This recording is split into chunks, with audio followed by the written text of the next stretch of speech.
Welcome, friend, to this peaceful journey through the corridors of European history. Tonight, we explore the rise and eventual twilight of one of history's most powerful dynasties. Whether you're settling in for sleep or simply seeking to slow the rhythm of your evening, I'm grateful you're here with me. I'd love to hear where you're listening from, what corner of the world you call home, and what time it is as you press play.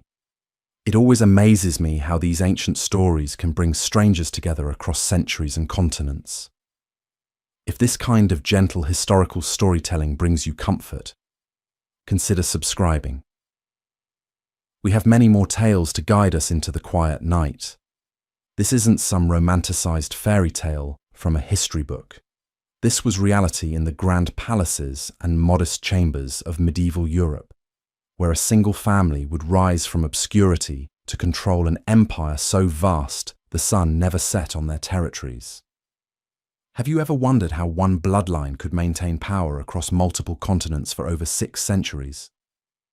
The answer lies in the smoky chambers of Alpine castles and the marble halls of Spanish palaces where political marriages were arranged like chess moves and entire kingdoms changed hands through carefully orchestrated alliances. What I'm about to reveal will transform everything you thought you knew about European power. These weren't just wealthy nobles collecting titles and lands. They were architects of a system so sophisticated that it would influence global politics for generations. Today, I'm going to take you inside the hidden world of Habsburg court life, where every meal was a political statement and every marriage could reshape the map of Europe. You'll witness the daily routines that built an empire and understand why their eventual decline was as inevitable as it was dramatic. By the end of this journey, you'll see medieval and early modern Europe through completely different eyes. But before we enter those torch-lit halls where destiny was decided over elaborate dinners, let me paint you the broader picture of how a minor Swiss noble family became the most powerful dynasty in European history. The morning mist clings to the hills surrounding Habsburg Castle in the year 1273, as Rudolf awakens before dawn in his modest chambers. The stone walls hold the chill of the Alpine autumn, and he can hear the distant sounds of servants beginning their daily preparations in the kitchens below. Rudolf stretches beneath heavy woolen blankets, his breath visible in the cold air as he contemplates the momentous day ahead. Today, he will learn whether the electoral princes have chosen him as Holy Roman Emperor, a position that seemed impossibly distant just months ago. Rudolf's morning routine begins as it has for decades. He kneels on the cold stone floor beside his bed, offering prayers for guidance and strength. The wooden crucifix mounted on the wall catches the first rays of sunlight streaming through the narrow window. His personal chaplain enters quietly, carrying a brass basin of water that has been heated in the kitchens. The water steams in the cool morning air as Rudolf performs his ablutions, washing his face and hands with a coarse soap made from animal fat and ash. His clothing reflects both his noble status and his practical nature. The linen undergarments are clean but simple, changed twice weekly by his personal servants. Over these, he dons a woolen tunic dyed in deep blue, the colour achieved through expensive indigo imported from distant lands.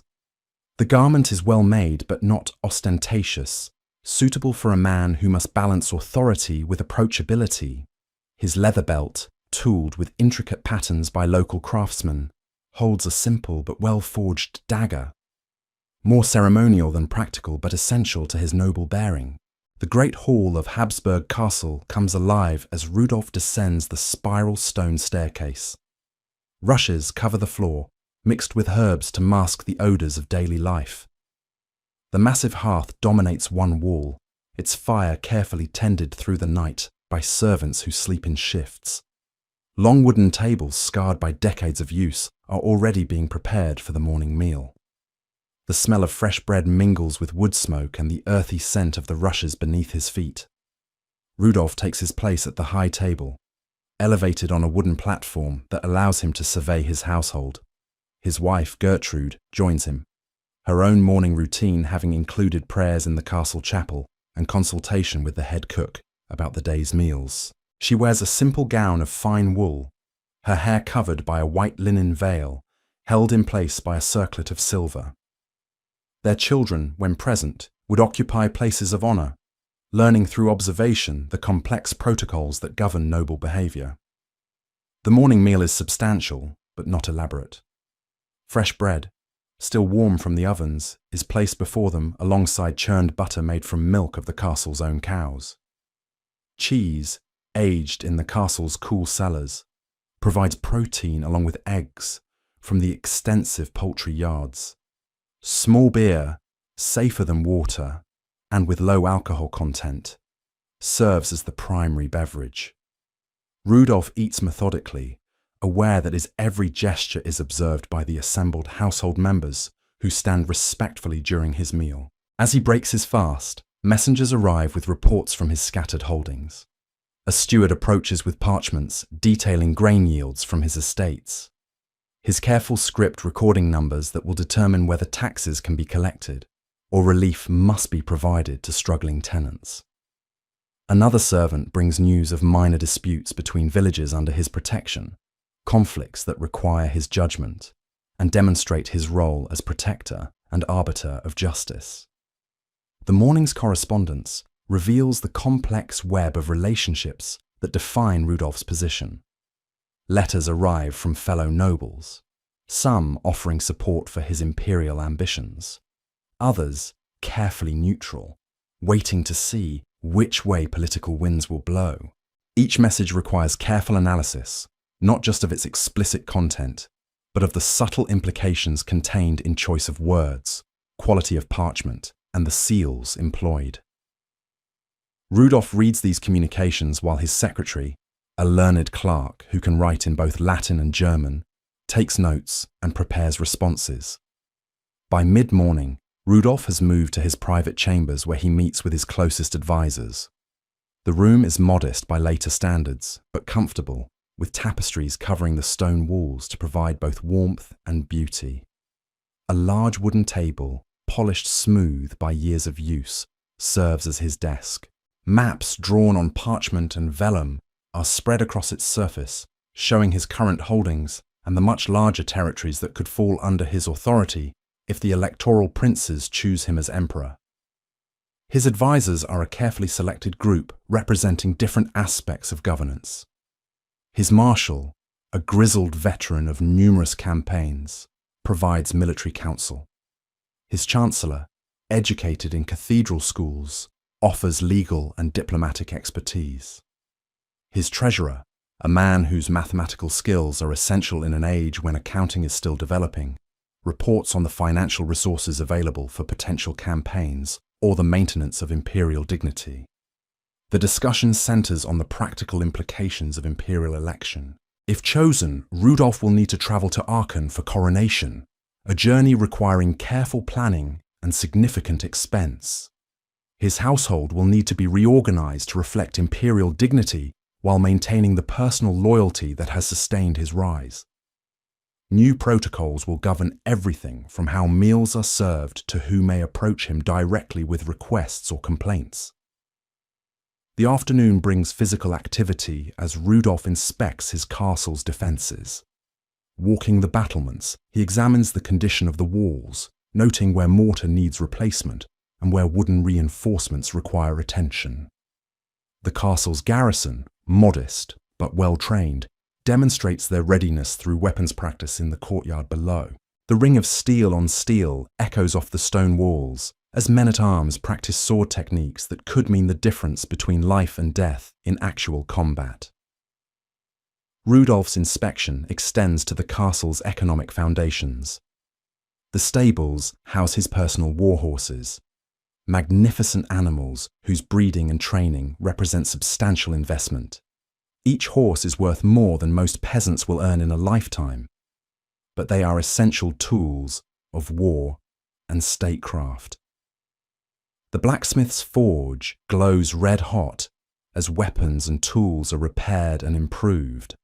The sound of hammering on anvils provides a rhythmic backdrop to conversations about iron quality and the availability of skilled craftsmen. The castle's workshops buzz with activity as artisans create the goods necessary for noble life. Carpenters shape wood into furniture and wagon wheels, their tools simple but effective in skilled hands. Weavers work at looms, creating the cloth that will become clothing and household linens. The complex process of turning raw wool into finished fabric requires expertise passed down through generations, each step critical to producing materials worthy of noble use. As evening approaches, Rudolph returns to the great hall for the day's main meal. The transformation is remarkable, as servants have spent hours preparing for this daily ceremony that reinforces social hierarchy while providing sustenance.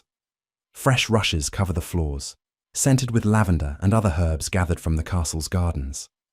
Candles and torches illuminate the space, casting dancing shadows on the stone walls and creating an atmosphere of warmth despite the season's chill. The high table is now covered with white linen, one of the household's most precious possessions. Silver vessels, polished to gleaming brilliance, reflect the candlelight. The placement of each item follows strict protocol developed over generations of noble dining. Rudolph's seat, a wooden chair with carved arms and a high back, towers above those of his guests and household members, a physical manifestation of his authority. The meal itself represents a complex ballet of service and consumption.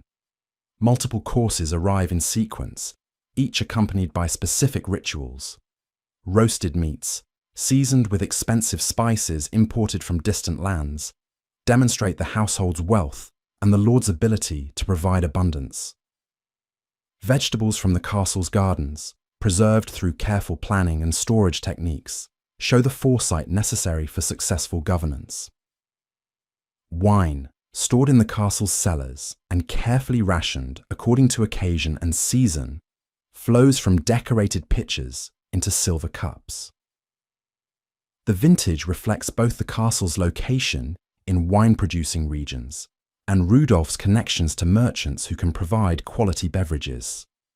Each cup is shared according to social rank, with the most honored guests drinking from vessels that have been passed down through generations.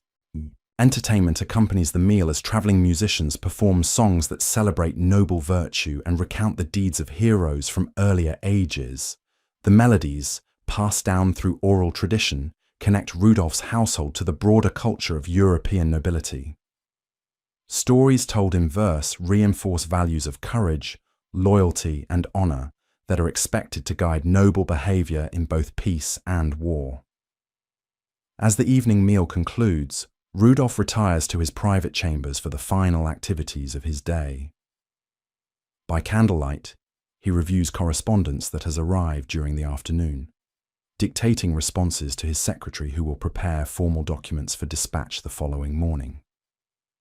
Each letter requires careful consideration of both immediate implications and long-term consequences, as words written tonight could influence relationships for years to come. His personal prayers before sleep include gratitude for the day's blessings and requests for guidance in the momentous decisions that lie ahead.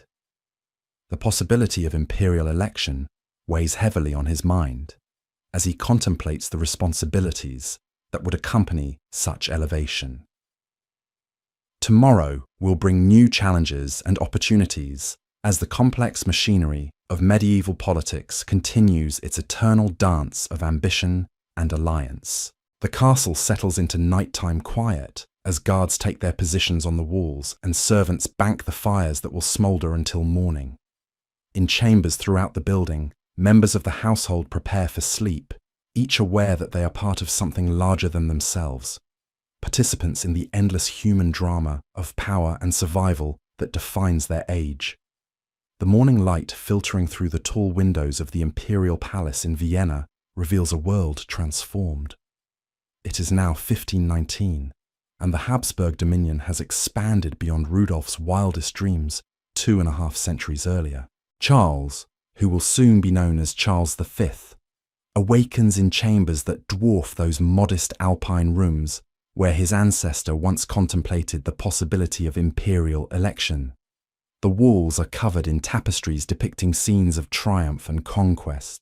their rich threads catching the early sunlight that streams through glass windows, a luxury that would have been unimaginable in Rudolph's time. Charles begins his day not with simple prayers in a castle chapel, but with an elaborate religious ceremony attended by dozens of courtiers, each position carefully orchestrated according to protocols that have evolved over generations. His personal chaplain is now a bishop, and the morning mass is conducted with the full pageantry of imperial authority. The golden vessels used in the service represent wealth extracted from territories spanning from the Netherlands to southern Italy, from Spain's growing American colonies to the traditional Habsburg lands in Austria.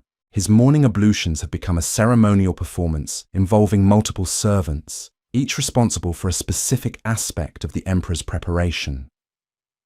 The water is no longer heated in castle kitchens, but warmed in silver basins that themselves cost more than entire villages might produce in a year. Perfumed oils imported from the Orient replace the simple soap of earlier generations, their exotic fragrances speaking to trade networks that circle the globe. The clothing that adorns Charles reflects an empire where the sun never sets. His undergarments are made from silk that travelled the dangerous routes from China, while his outer robes incorporate gold thread spun from precious metal mined in the New World. The dyes that colour his garments come from sources his ancestors could never have imagined. Deep purples from mollusks gathered on distant shores, brilliant reds from insects cultivated in American colonies that didn't exist when Rudolph first claimed imperial authority. The breakfast table stretches the length of the Great Hall, accommodating not just immediate family, but representatives from every corner of the Habsburg domains. Spanish grandees sit alongside German princes, Flemish merchants beside Italian nobles, each placement calculated to reflect both honour and political necessity.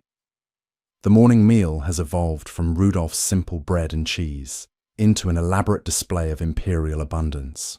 Chocolate, unknown to Rudolph's generation, arrives steaming in golden cups, its bitter richness sweetened with sugar harvested by enslaved hands in Caribbean plantations. Coffee, another innovation from the expanding world of trade, provides stimulation for long days of governance that span multiple time zones. Fruits preserved in sugar syrups demonstrate preservation techniques that allow the imperial table to enjoy strawberries in winter and exotic citrus fruits year-round. The morning correspondence that once consisted of a handful of parchments from neighbouring lords has become an avalanche of communication, requiring an entire bureaucracy to manage. Letters arrive from Spanish viceroys governing territories larger than European kingdoms, from Portuguese traders negotiating agreements in Asian ports, from German princes balancing between French intrigue and Ottoman expansion. Each piece of correspondence represents decisions that could affect millions of subjects, speaking dozens of languages across continents that previous generations could barely imagine. Charles reviews these documents in chambers lined with maps that would have seemed like fantasy to Rudolph.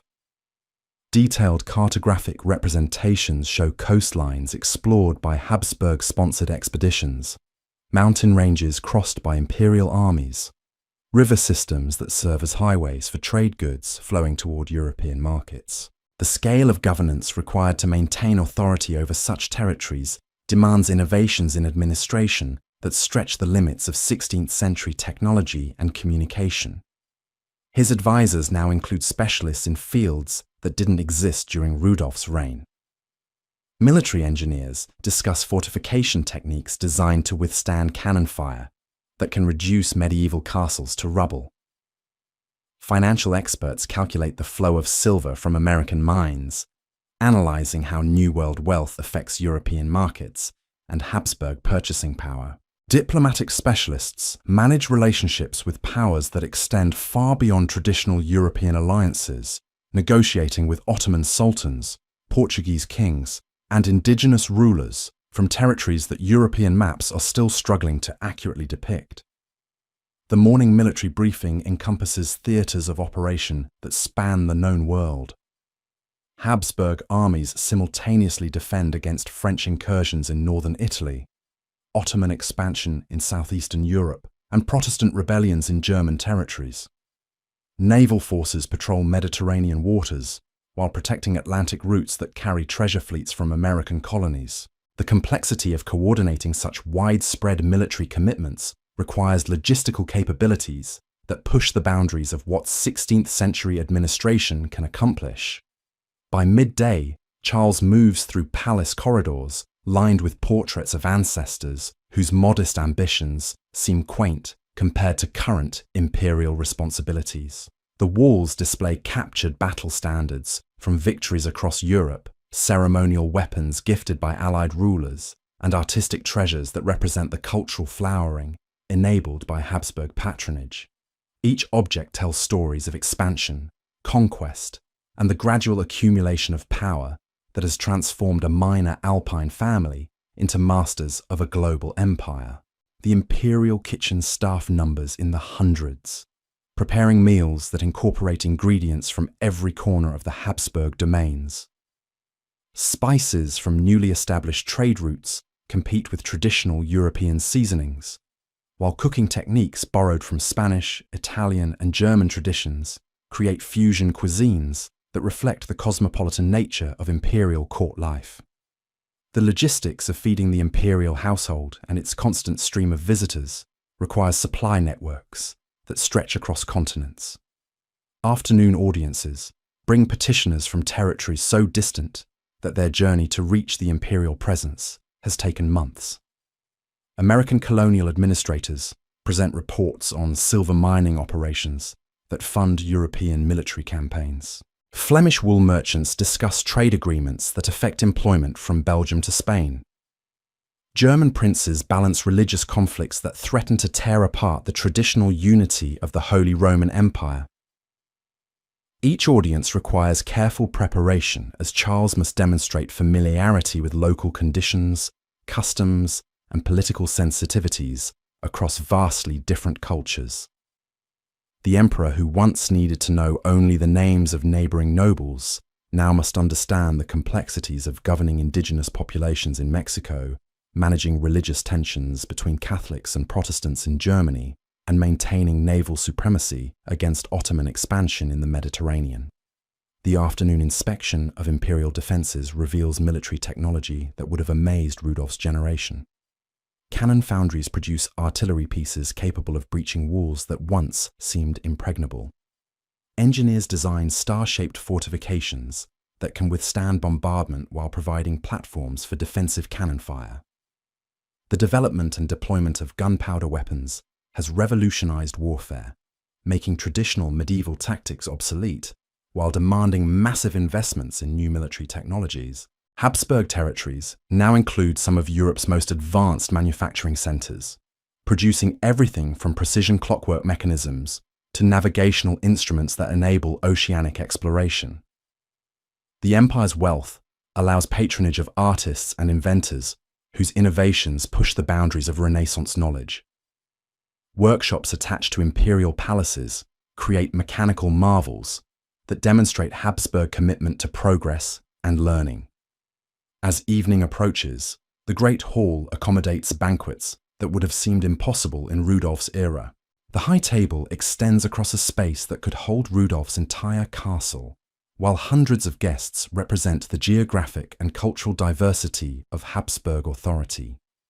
Spanish nobility share tables with German princes, Italian merchants converse with Flemish diplomats, and American colonial representatives observe European court ceremonies that will influence administrative practices in distant territories. The evening entertainment reflects cultural sophistication enabled by imperial wealth and cosmopolitan connections. Musicians perform compositions that blend traditions from across the Habsburg domains, while dancers demonstrate steps learned in Spanish courts, Italian palazzos, and German principalities. The artistic flowering of the Renaissance finds expression in performances that celebrate both Habsburg power and the cultural diversity that empire encompasses. Wine cellars that once held modest local vintages now contain selections from vineyards across the empire, each bottle representing different terroirs and winemaking traditions. Spanish reds compete with German whites, while Italian varieties provide options for every course and occasion. The imperial sommelier's knowledge encompasses geography, climate, and cultural preferences across territories that span multiple continents. The evening's correspondence includes communications that travel by the fastest means available, yet still require weeks or months to reach their destinations. Letters to Spanish viceroys in Mexico or Peru will cross oceans on ships that face storms, pirates, and navigational challenges that make every successful delivery a minor miracle. Communications with German princes must navigate political territories as treacherous as any physical landscape, carrying messages that could influence religious wars, threatening to reshape European Christianity. Charles retires to private chambers, where the weight of empire becomes most apparent in the silence of evening reflection. Maps spread across his writing table show territories so vast that effective governance seems almost impossible.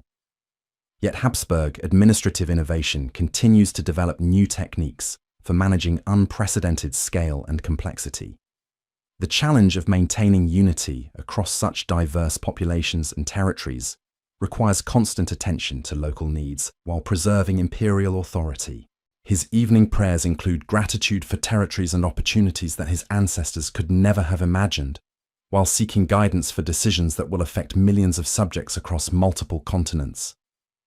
The responsibility of governing an empire where the sun never sets weighs heavily on a mind that must balance competing demands from Spanish nobles, German princes, Italian merchants, and American colonial administrators.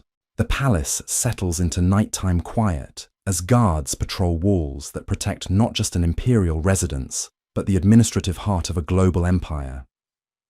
In chambers throughout the building, secretaries work by candlelight, preparing documents that will carry imperial authority to territories months away by the fastest available transportation. The machinery of empire never truly sleeps. As dawn in European territories coincides with sunset in American colonies, where Habsburg authority continues its endless work of governance and expansion, the morning bells of Escorial echo across the Spanish countryside as Philip II awakens in chambers that represent the pinnacle of Habsburg architectural ambition. The year is 1575, and the empire has reached its zenith of territorial control and administrative sophistication. Philip rises from a bed whose carved wooden frame incorporates precious metals extracted from Peruvian mines, while the mattress beneath him contains feathers gathered from exotic birds in territories that previous generations of Habsburgs could never have conceived of governing. His morning routine begins with prayers conducted in a private chapel, whose altarpiece gleams with gold leaf applied by master craftsmen whose techniques have been refined through generations of imperial patronage. The religious ceremony is attended by clerics whose theological education has been funded by revenues flowing from silver mines in Potosi, sugar plantations in the Caribbean, and spice trades that connect Habsburg territories to Asian markets through Portuguese intermediaries. The emperor's personal hygiene has evolved into an elaborate ritual requiring servants whose specialized training reflects the increasing complexity of court life. Water for his morning ablutions is heated in copper vessels, whose metal has traveled from mines in the Spanish Netherlands, while soaps incorporate oils pressed from olives grown in territories where Habsburg authority maintains peace through carefully balanced alliances with local nobility. His clothing represents the global reach of Habsburg commercial networks. The silk undergarments began as cocoons in Chinese farms, travelled overland routes that connected Asia to European ports, and were woven into fabric by artisans in Italian cities whose loyalty to Habsburg rule has been secured through favourable trade agreements and military protection. The outer garments incorporate wool from Castilian sheep, whose bloodlines have been improved through selective breeding programs funded by American colonial revenues. The breakfast chamber accommodates a gathering that would have overwhelmed the simple great halls of earlier Habsburg castles. Representatives from every corner of the empire share tables whose construction required wood from German forests, craftsmanship from Italian workshops, and decorative elements created by artists whose training has been supported by imperial academies. The morning meal demonstrates the abundance that effective governance can generate when applied to territories spanning multiple continents. Chocolate arrives in forms that showcase the sophistication of imperial food preparation. Master confectioners have developed techniques for transforming bitter cacao beans into delicate sweets, whose flavors have been enhanced through the addition of vanilla from Mexican plantations, cinnamon from Ceylon, and sugar refined in Caribbean mills. Each bite represents supply chains that connect American jungles to European palaces through networks of merchants, administrators, and military forces, maintaining security across oceanic distances. The morning correspondence has grown beyond the capacity of any single individual to manage personally. Secretaries trained in multiple languages sort communications according to geographic origin and political urgency. Letters from American viceroys report silver production figures that will determine funding for European military campaigns, while messages from Italian governors describe diplomatic negotiations with papal representatives whose decisions could affect Habsburg authority throughout the peninsula. Philip reviews these documents while surrounded by maps whose accuracy reflects the accumulated geographical knowledge of explorers, merchants, and military commanders who have extended Habsburg influence into previously unknown territories. Cartographers working in imperial workshops continuously update these representations as new expeditions provide information about coastlines, mountain ranges, and river systems that offer opportunities for further expansion or challenges requiring military response. His morning military briefing encompasses operational theatres that would have seemed impossible to previous generations of Habsburg rulers. Naval commanders report on fleet movements in the Mediterranean, where Habsburg galleys patrol against Ottoman expansion while protecting merchant vessels carrying goods between Italian ports and Spanish bases. Atlantic naval forces guard treasure fleets whose safe arrival determines the empire's ability to finance military operations across multiple fronts simultaneously. The discussion extends to land forces defending frontiers that stretch from the Netherlands to southern Italy, from the Pyrenees to the borders of Ottoman-controlled territory in southeastern Europe. Each theatre requires different tactical approaches, equipment specifications, and supply arrangements adapted to local geographical conditions and enemy capabilities. The coordination of such widespread military commitments demands administrative innovations that push the boundaries of 16th century organizational capacity. By late morning, Philip moves through palace corridors lined with artistic treasures that celebrate Habsburg cultural patronage. Painted portraits commemorate military victories achieved through careful strategic planning and superior resources, while sculptural works demonstrate the technical mastery enabled by imperial investment in artistic education. Tapestries depicting scenes of abundance and prosperity reinforce messages about the benefits of Habsburg rule for subjects willing to accept imperial authority. The Imperial Workshop Complex employs hundreds of artisans whose specialized skills serve both practical and ceremonial purposes.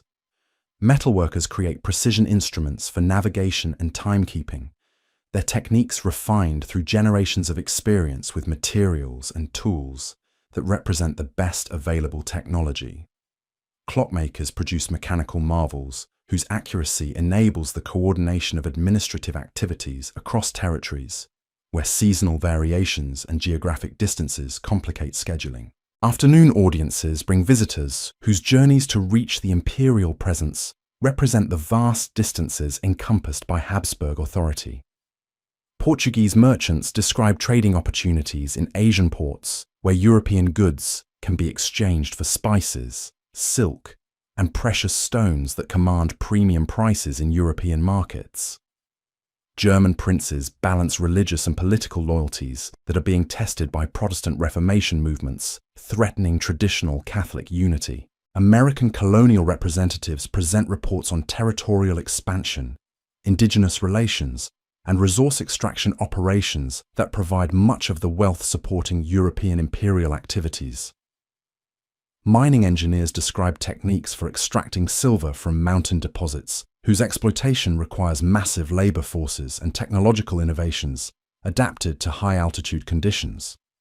Agricultural specialists report on crop experiments designed to increase food production in territories whose growing populations demand more sophisticated approaches to land management. Each audience requires Philip to demonstrate familiarity with local conditions, cultural sensitivities, and political dynamics across territories whose diversity challenges traditional approaches to imperial governance.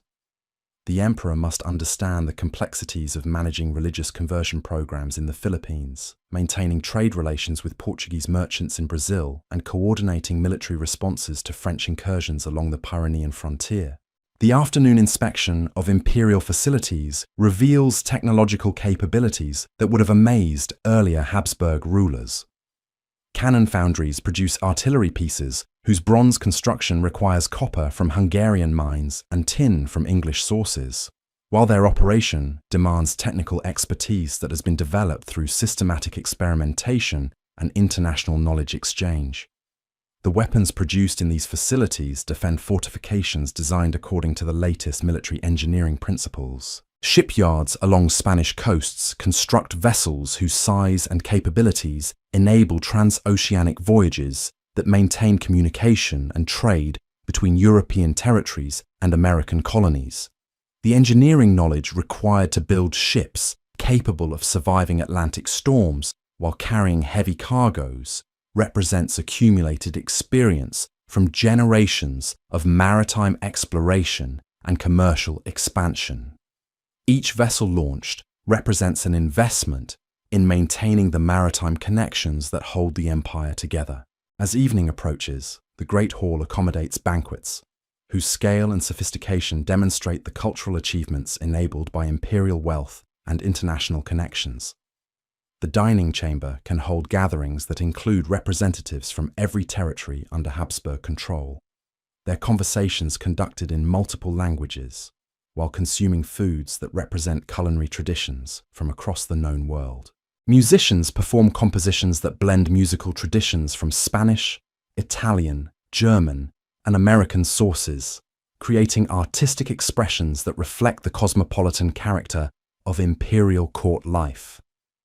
Dancing demonstrations incorporate steps learned in different territorial capitals, while theatrical performances present stories that celebrate Habsburg achievements, while entertaining audiences whose cultural backgrounds span continents. Wine selections represent viticultural knowledge accumulated across territories whose climate variations produce beverages suited to different occasions and personal preferences. Spanish vintages compete with Italian varieties, while German wines provide alternatives for guests whose tastes have been shaped by regional traditions. The imperial cellars contain selections that chronicle the expansion of Habsburg authority through territories whose incorporation has brought new agricultural possibilities. The evening's entertainment includes displays of mechanical innovations that demonstrate imperial investment in technological development. Clockwork automata perform complex movements that showcase the precision achievable through careful craftsmanship and mathematical calculation. Optical instruments reveal celestial phenomena that have guided navigation and influenced agricultural planning throughout Habsburg territories. Evening correspondence includes communications, whose preparation and delivery represent the administrative complexity required to govern territories, spanning multiple time zones and seasonal variations. Letters to American colonial governors must account for oceanic travel times that make immediate response impossible, while messages to German princes require sensitivity to religious and political tensions that could explode into warfare, affecting the entire European balance of power. Philip retires to chambers where the accumulated documentation of imperial administration fills rooms whose organization requires specialized staff trained in archival techniques. Maps, reports, legal documents, and diplomatic correspondence represent the paper foundation upon which Habsburg authority rests.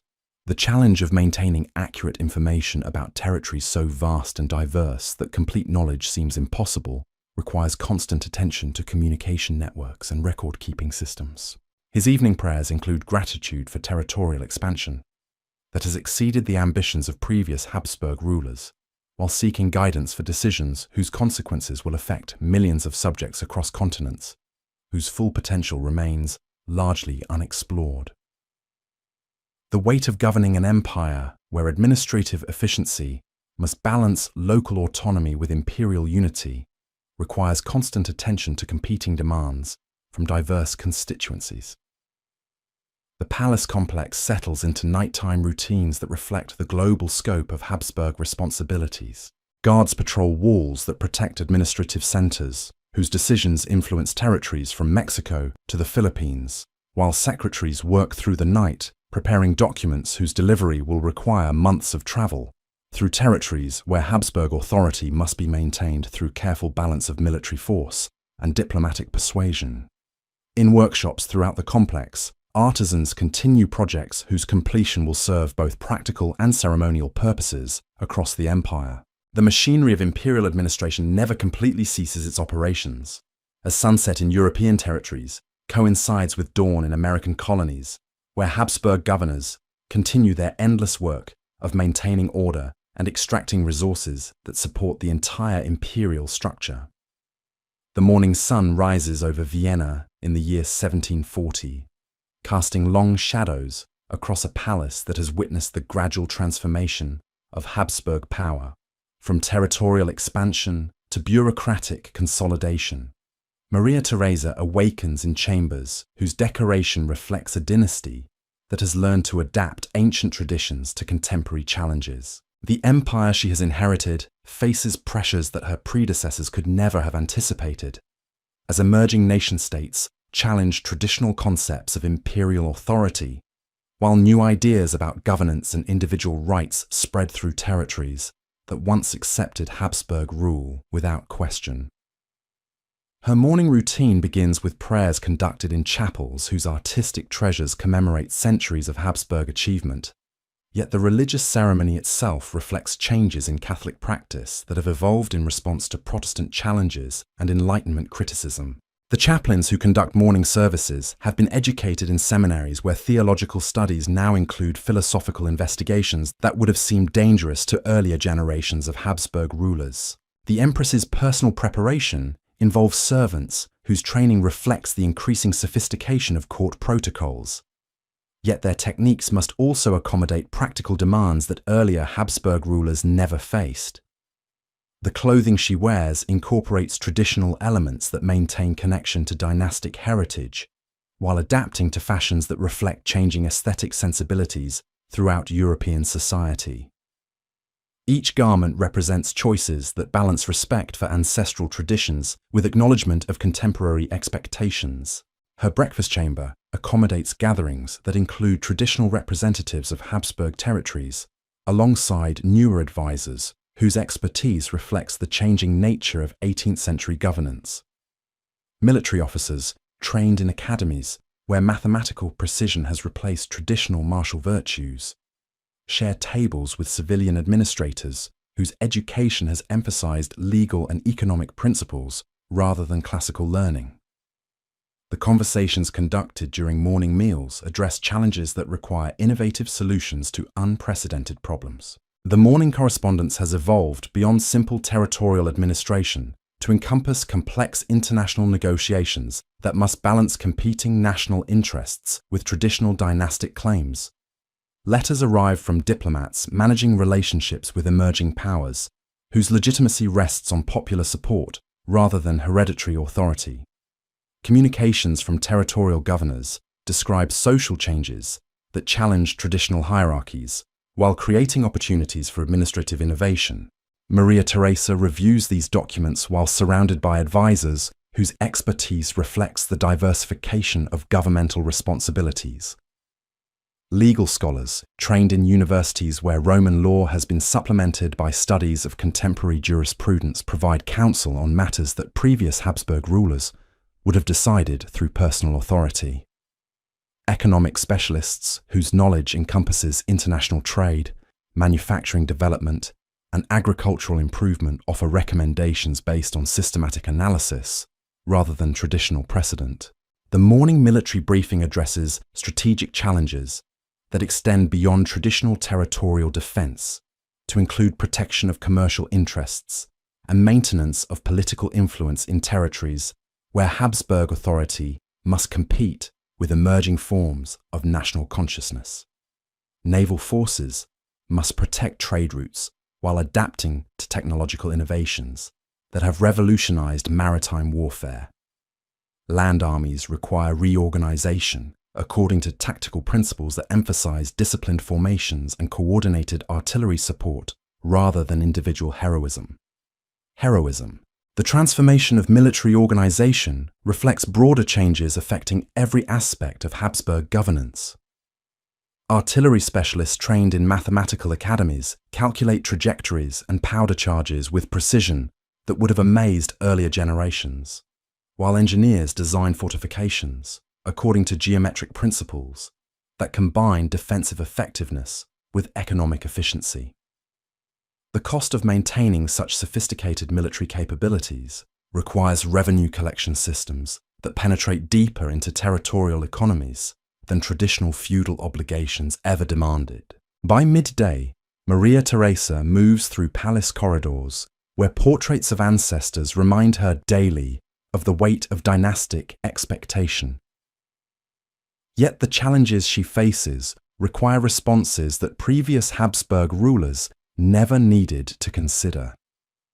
The traditional balance between imperial authority and local autonomy has been disrupted by ideas about natural rights and popular sovereignty that spread through territories where educated populations increasingly question the foundations of hereditary rule.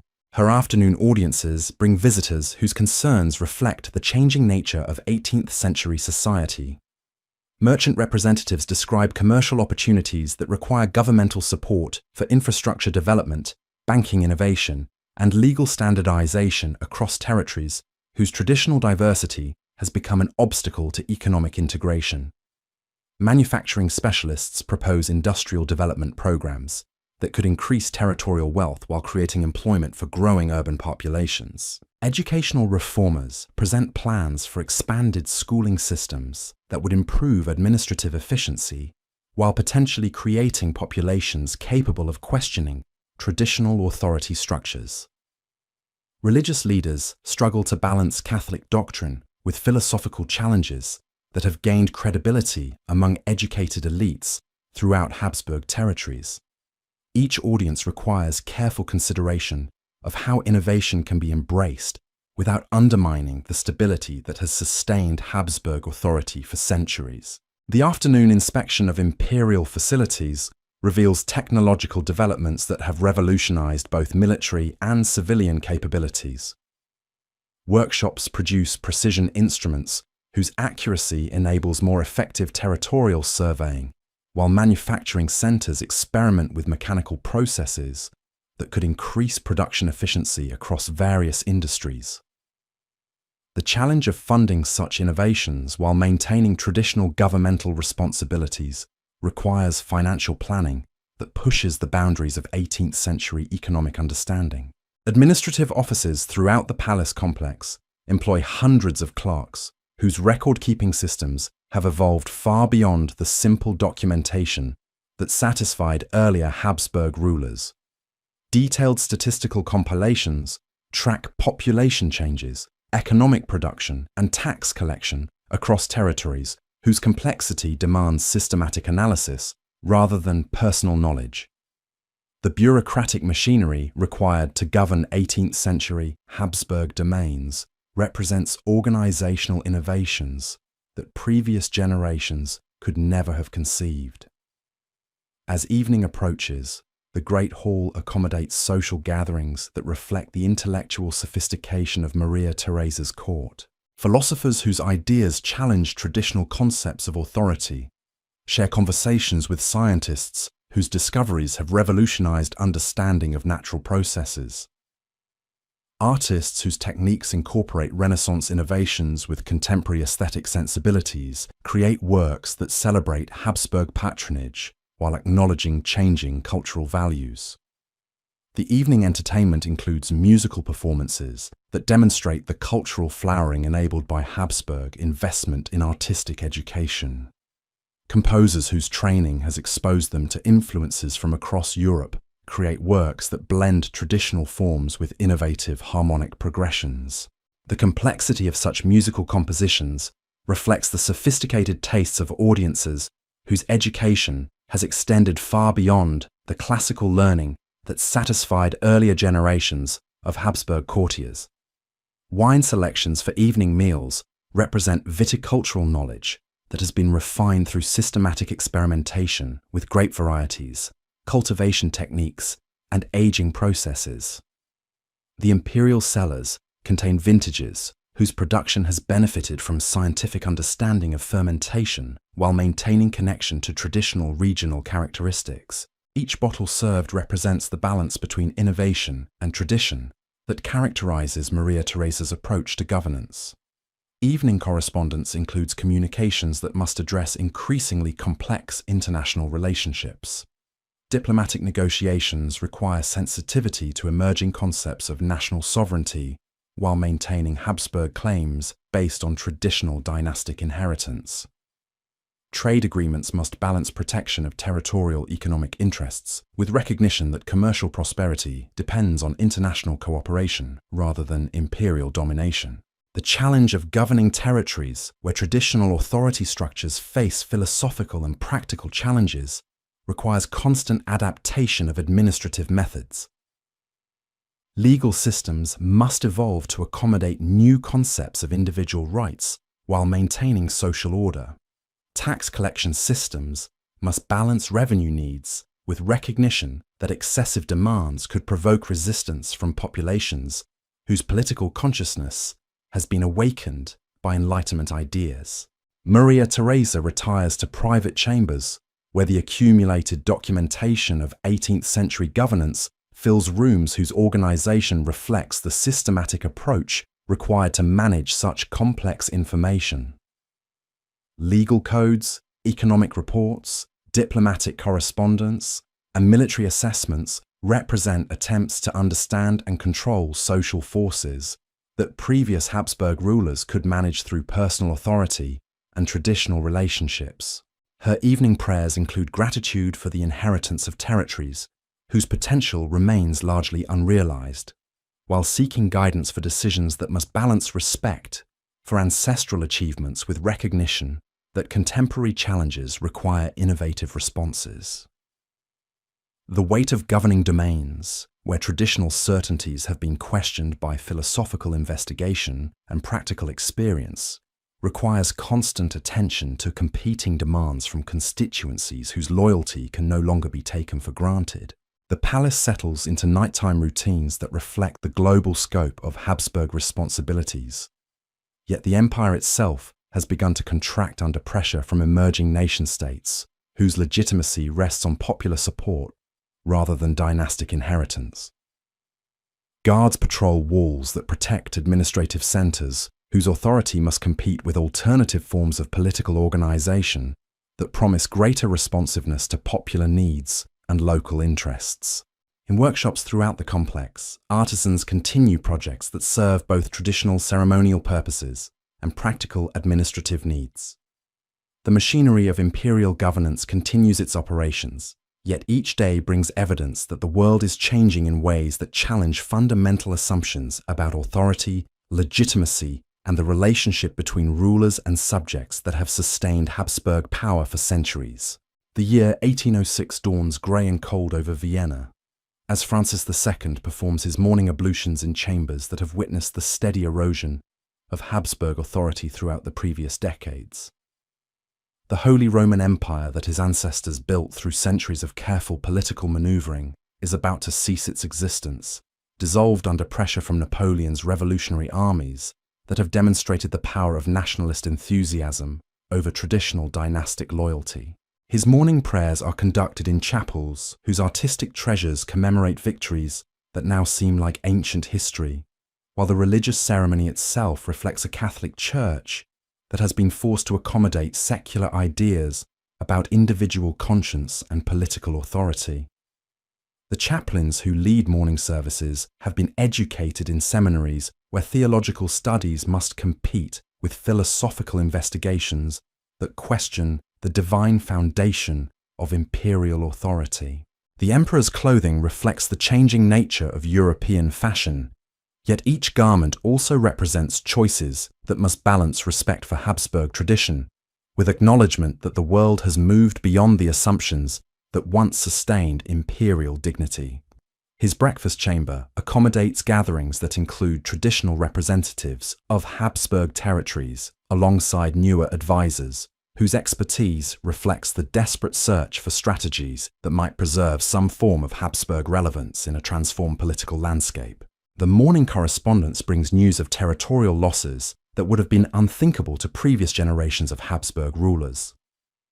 French armies occupy territories that have been Habsburg for centuries, while local populations often welcome these invasions as liberation from imperial authority that has become associated with resistance to progressive change. Communications from remaining territorial governors describe social transformations that have made traditional forms of governance increasingly ineffective. Francis reviews these documents while surrounded by advisors whose recommendations reflect the limited options available to a dynasty that has been overtaken by historical forces beyond its control. Military specialists describe defensive strategies that might preserve core Habsburg territories, while diplomatic experts explore possibilities for negotiated settlements that could maintain some form of imperial authority within a European system dominated by revolutionary France. The morning military briefing addresses strategic realities that would have horrified earlier Habsburg emperors.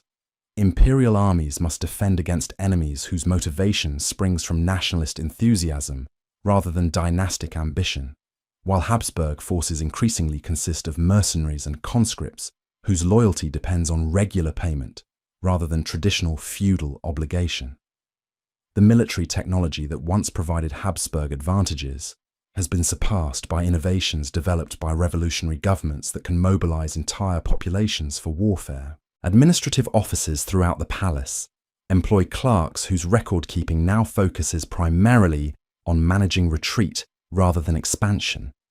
Detailed compilations track territorial losses, population movements, and the steady erosion of revenue sources that once funded imperial ambitions. The bureaucratic machinery that once coordinated governance across multiple continents now struggles to maintain authority over territories that previous Habsburg rulers would have considered minor provincial holdings. By afternoon, Francis moves through palace corridors lined with portraits of ancestors whose achievements mock his current circumstances.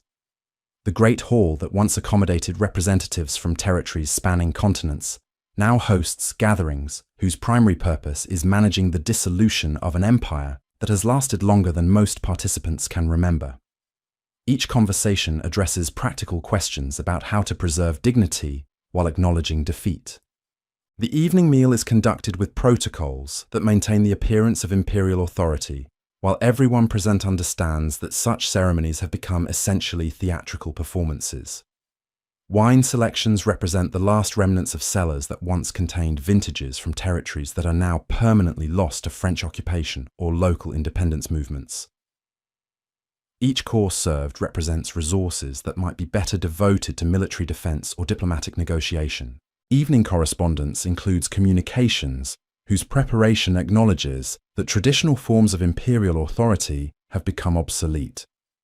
Letters to remaining territorial administrators focus on practical questions about maintaining basic governmental functions rather than grand strategic planning.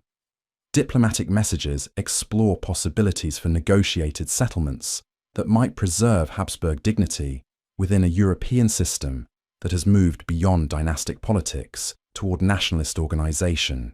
Francis retires to chambers where the accumulated documentation of imperial decline fills rooms whose organization reflects the systematic approach required to manage such comprehensive failure.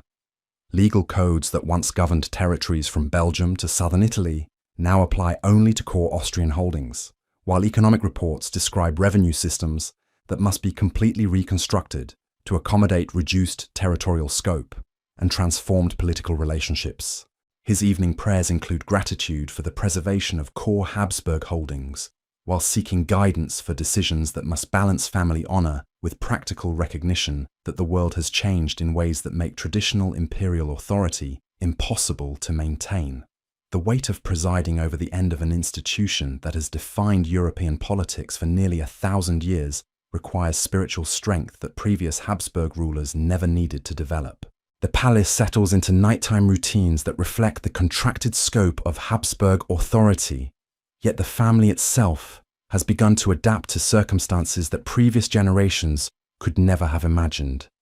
Guards patrol walls that protect administrative centers, whose authority extends only to territories that remain loyal through traditional relationships rather than imperial compulsion. In offices throughout the complex, clerks work through the night, preparing documents whose purposes have shifted from governing an empire to managing the transition toward more modest political arrangements. The machinery of governance continues its operations, yet each day brings evidence that the European world has moved beyond the political forms that sustained Habsburg authority for centuries. The empire that once spanned continents has been reduced to core territories where traditional relationships might still provide foundation for continued Habsburg relevance, while the broader European system develops according to principles that make dynastic authority increasingly anachronistic.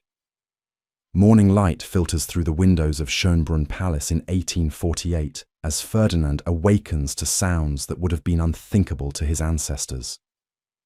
The distant roar of crowds gathering in Vienna's streets, demanding constitutional government and an end to absolute monarchy.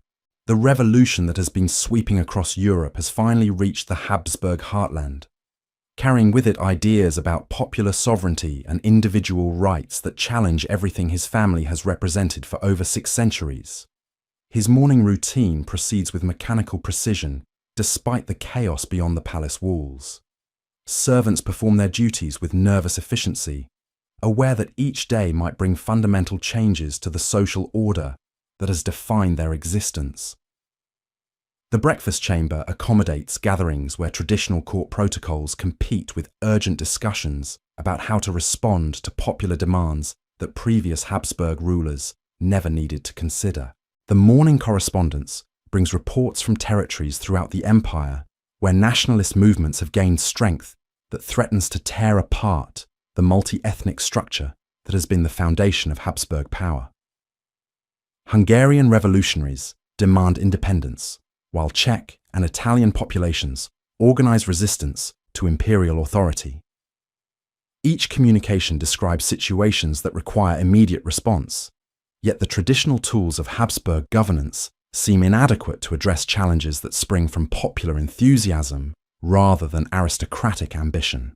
Ferdinand reviews these documents while surrounded by advisors whose recommendations reflect the desperate search for strategies that might preserve Habsburg authority in a world that has moved beyond acceptance of hereditary rule. Conservative ministers advocate military suppression of revolutionary movements, while moderate voices suggest constitutional reforms that might satisfy popular demands without completely destroying traditional authority structures. The morning military briefing addresses strategic challenges that previous Habsburg rulers never faced.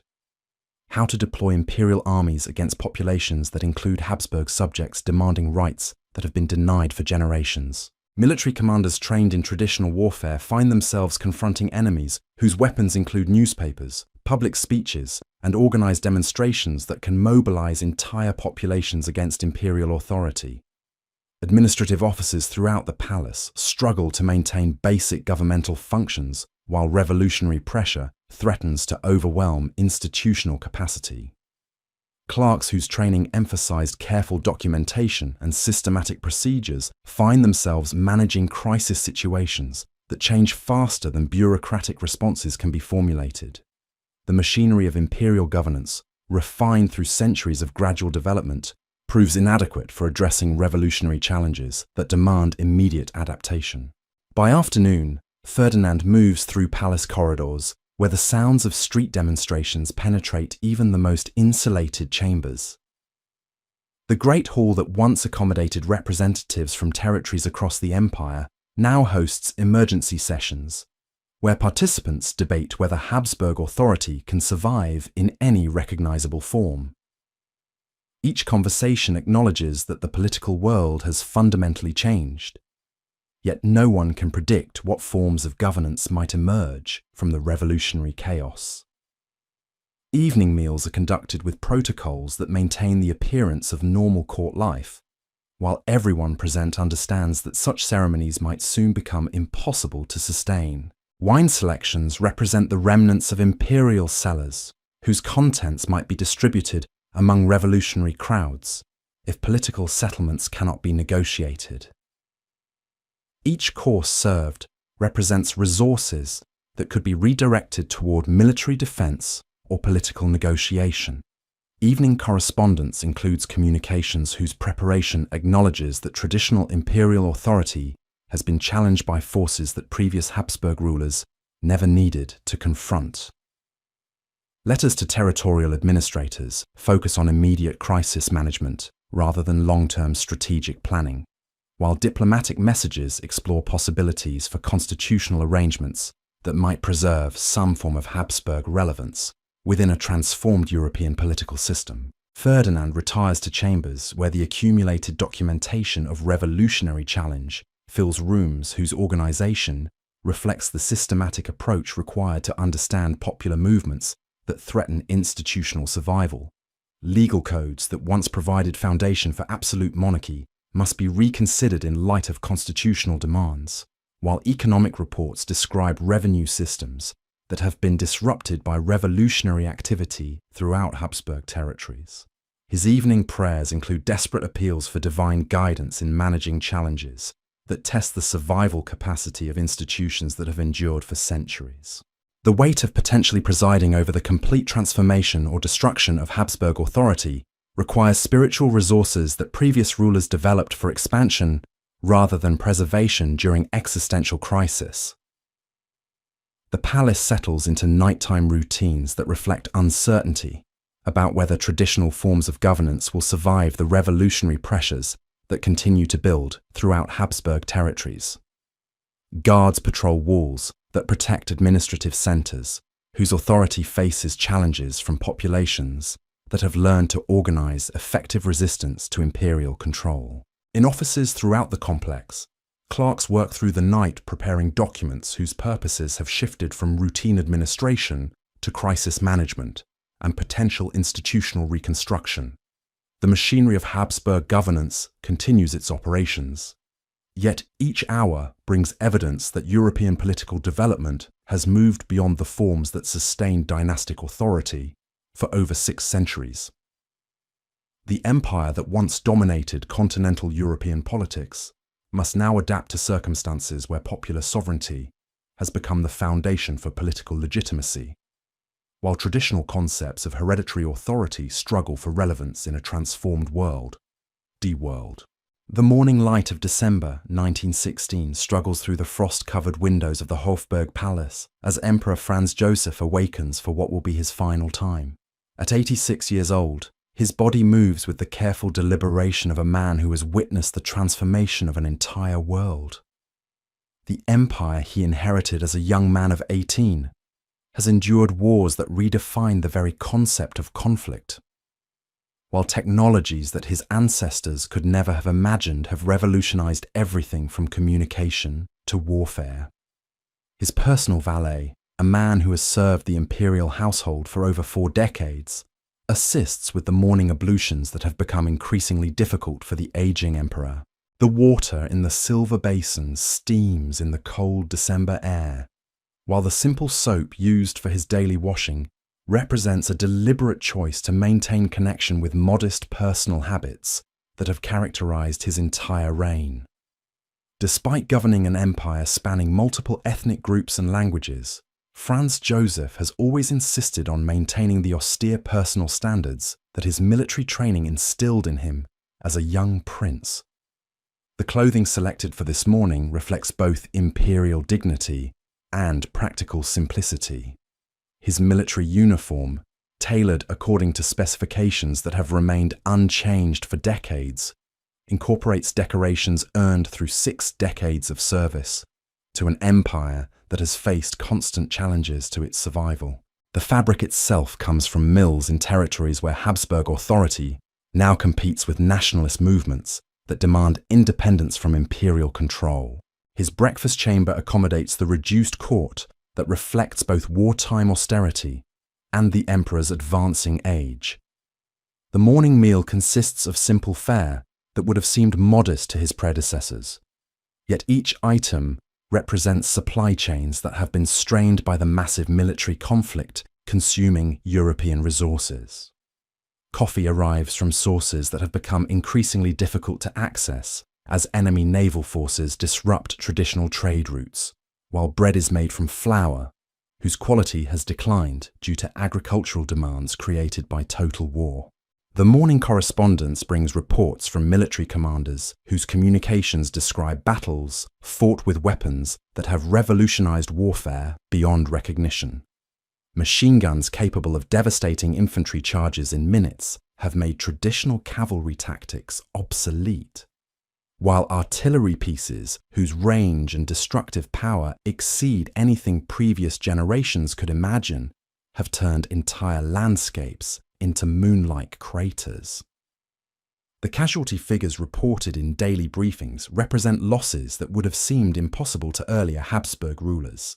Franz Joseph reviews these documents while surrounded by advisors whose expertise reflects the desperate search for strategies that might preserve Habsburg authority in a conflict that has already consumed millions of lives. Military specialists describe defensive positions that must be held against enemies whose industrial capacity has enabled unprecedented levels of sustained combat, while diplomatic experts explore possibilities for negotiated settlements that might end a war whose continuation threatens the survival of the empire itself. The morning military briefing addresses strategic realities that have transformed the nature of imperial governance. Armies numbering in the millions require supply systems that strain the economic capacity of territories whose populations have been mobilized for total war.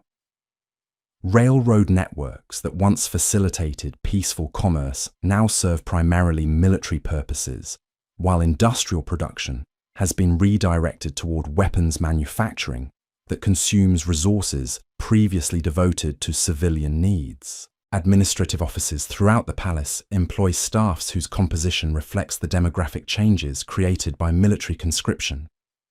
Women and elderly men perform duties that were once exclusively male responsibilities, while the systematic documentation that has characterized Habsburg governance must accommodate the accelerated pace of wartime decision-making.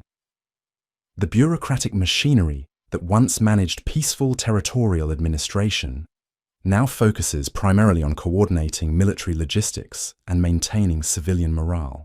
By midday, Franz Joseph moves through palace corridors whose emptiness reflects the reduced ceremonial activity that wartime conditions have imposed on court life. Portraits of ancestors who governed during peaceful periods seem to observe current circumstances with expressions that might be interpreted as either approval or reproach. The Great Hall that once accommodated elaborate social gatherings now hosts briefings where participants discuss casualty reports and resource allocation rather than cultural events or diplomatic receptions. His afternoon audiences bring visitors whose concerns reflect the total mobilization that modern warfare has imposed on Habsburg society. Industrial managers describe production challenges that require governmental intervention to maintain output levels necessary for military success. Agricultural specialists report on food distribution systems that must balance military requirements with civilian needs while dealing with labor shortages created by mass conscription. Medical administrators present statistics about hospital capacity and treatment techniques that have been developed in response to wounds inflicted by modern weapons. The scale of casualties and the severity of injuries have forced medical innovation at unprecedented speed, while the psychological trauma experienced by soldiers exposed to industrial warfare has created entirely new categories of treatment requirements that previous medical knowledge never addressed. The afternoon inspection of palace facilities reveals adaptations that reflect wartime priorities throughout the imperial administration. Workshops that once produced luxury goods for court use now manufacture items needed for military supply, while storage areas have been converted to accommodate medical supplies and emergency food reserves. The transformation of peacetime facilities for wartime purposes demonstrates the comprehensive nature of the mobilization that total war has imposed on Habsburg society. Communication networks that once carried routine administrative correspondence now focus primarily on military coordination and intelligence gathering.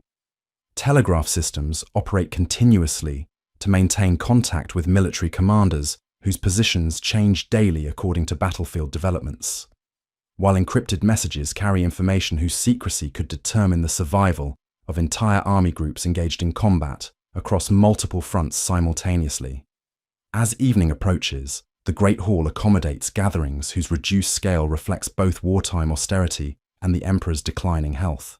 The evening meal is conducted with protocols that maintain imperial dignity while acknowledging resource limitations that have affected even palace food supplies.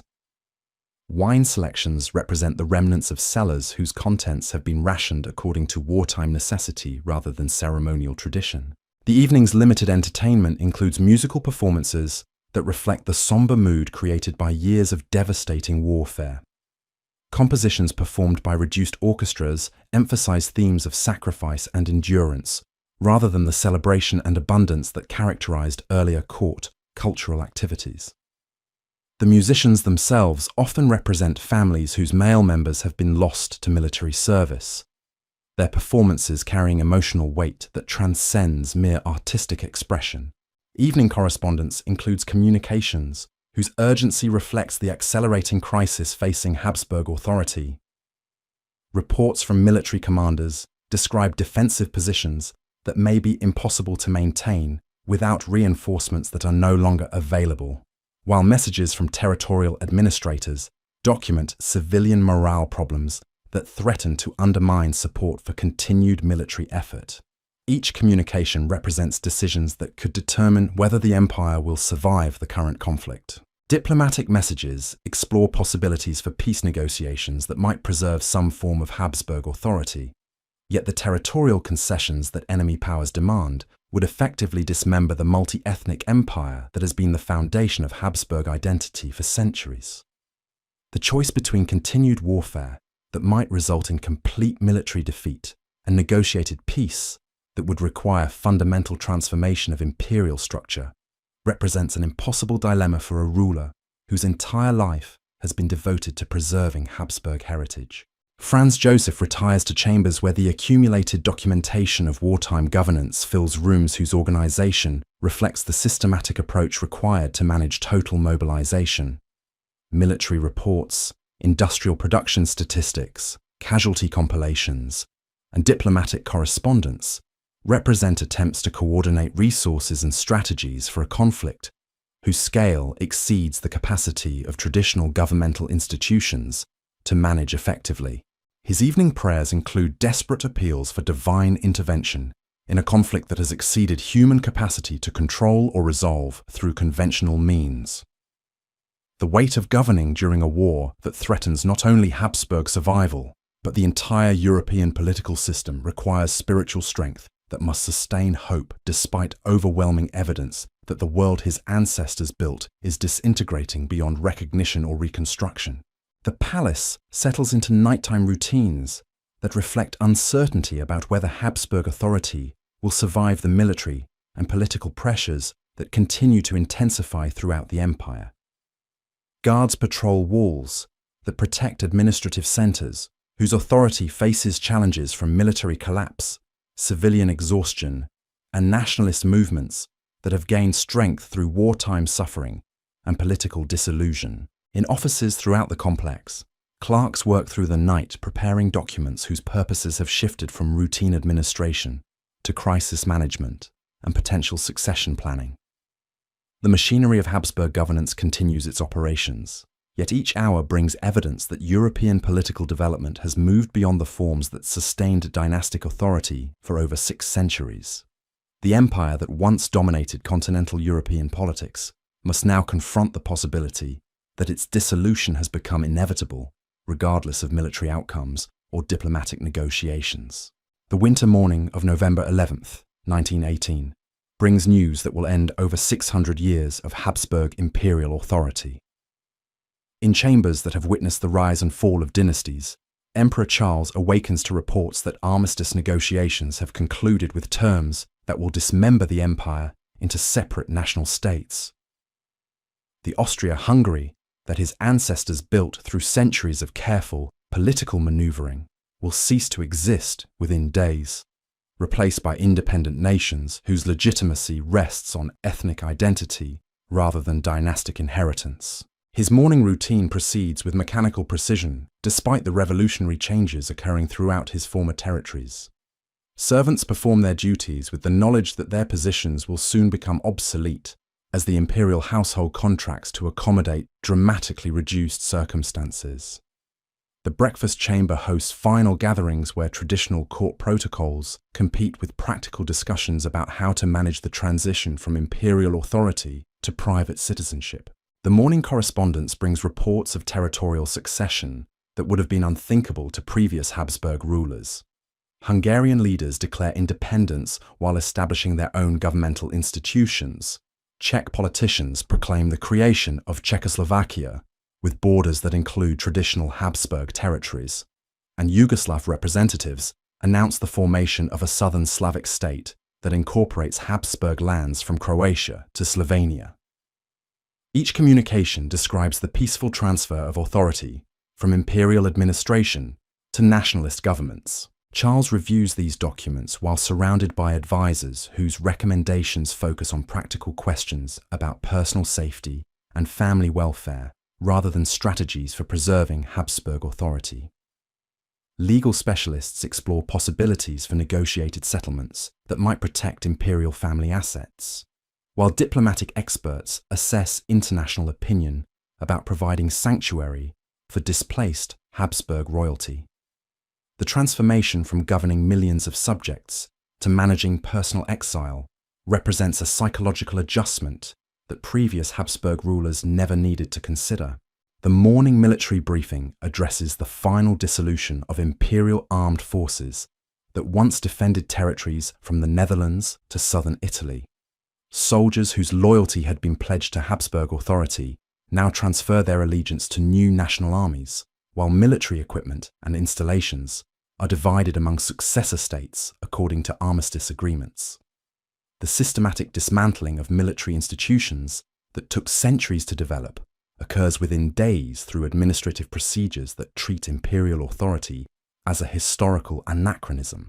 Administrative offices throughout the palace manage the complex process of transferring governmental records and resources to successor states whose administrative capacity must be established quickly to maintain basic public services. Clerks whose careers have been devoted to Habsburg service now prepare final reports that will serve as historical documentation of an empire whose existence is ending. The bureaucratic machinery that once coordinated governance across multiple continents now focuses exclusively on organizing its own dissolution. By afternoon, Charles moves through palace corridors that are being systematically emptied of artistic treasures and governmental materials. Portraits of ancestors who governed successfully for generations now serve as reminders of dynastic achievements that have become historically irrelevant rather than sources of continuing authority. The Great Hall that once accommodated representatives from territories throughout the empire now hosts final ceremonies where participants bid farewell to an institution that has defined their professional and personal identities. Evening meals are conducted with protocols that maintain dignity while acknowledging that such ceremonies represent the conclusion of traditions that have evolved over centuries of imperial development. Wine selections represent the final consumption of cellars whose contents will be distributed among creditors or transferred to museums, where they will serve as historical artifacts rather than symbols of continuing imperial authority. Each course served represents the end of supply chains that once connected Habsburg territories across continents. The evening's final entertainment includes musical performances that commemorate the cultural achievements enabled by centuries of Habsburg patronage. Compositions performed by court musicians emphasize themes of conclusion and transformation, rather than continuation and stability. The musicians themselves face uncertain futures, as the institutions that have supported their artistic development cease to exist within the transformed political landscape. Evening correspondence includes final communications, whose preparation acknowledges the complete end of Habsburg imperial authority.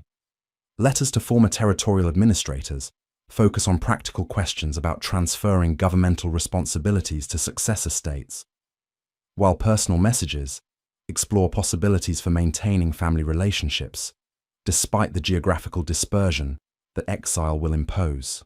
Each document represents the conclusion of administrative relationships that have sustained imperial governance for generations.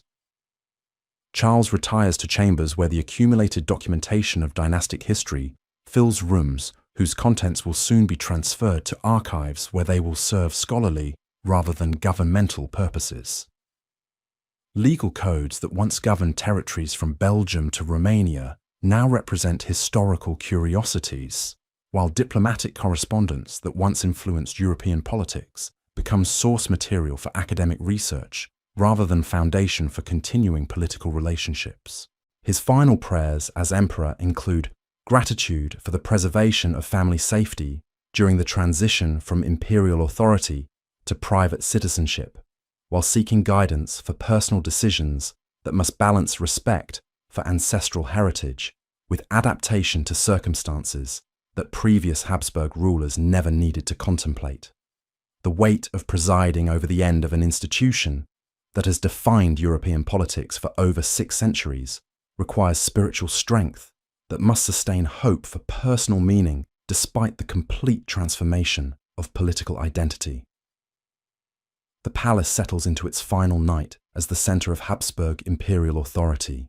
Guards patrol walls that will soon protect historical monuments rather than active governmental institutions, while clerks work through the night preparing final documents that will conclude administrative relationships lasting for centuries. The machinery of Habsburg governance completes its final operations as European political development moves definitively beyond the dynastic forms that sustained imperial authority since the medieval period. In workshops throughout the complex, artisans complete final projects that will serve as historical artifacts rather than ceremonial implements of continuing imperial power. The empire that once spanned continents and influenced global politics has been reduced to personal memories and historical documentation, while the European world develops according to principles of national sovereignty that make dynastic authority permanently obsolete. The sun sets on Habsburg imperial authority for the final time, ending a political tradition that had endured longer than most participants could remember, yet which has been swept away by historical forces that prove stronger than centuries of accumulated power and prestige. Tig. The cold mountain air of exile carries different sounds than the ceremonial halls that once echoed with imperial authority. In the modest villa overlooking Lake Geneva, Charles awakens on a February morning in 1922 to the simple chimes of a local church bell, rather than the elaborate fanfare that once announced each dawn of his reign. His personal valet, one of the few servants who followed the family into exile, assists with morning ablutions that have been reduced to essential simplicity. The silver basin that holds his washwater is one of the last remnants of imperial luxury. Its ornate engravings are stark contrast to the humble cottage that now serves as home. The clothing selected for this morning reflects the dramatic transformation from emperor to private gentleman. Gone are the elaborate military uniforms with their golden braids and ceremonial decorations.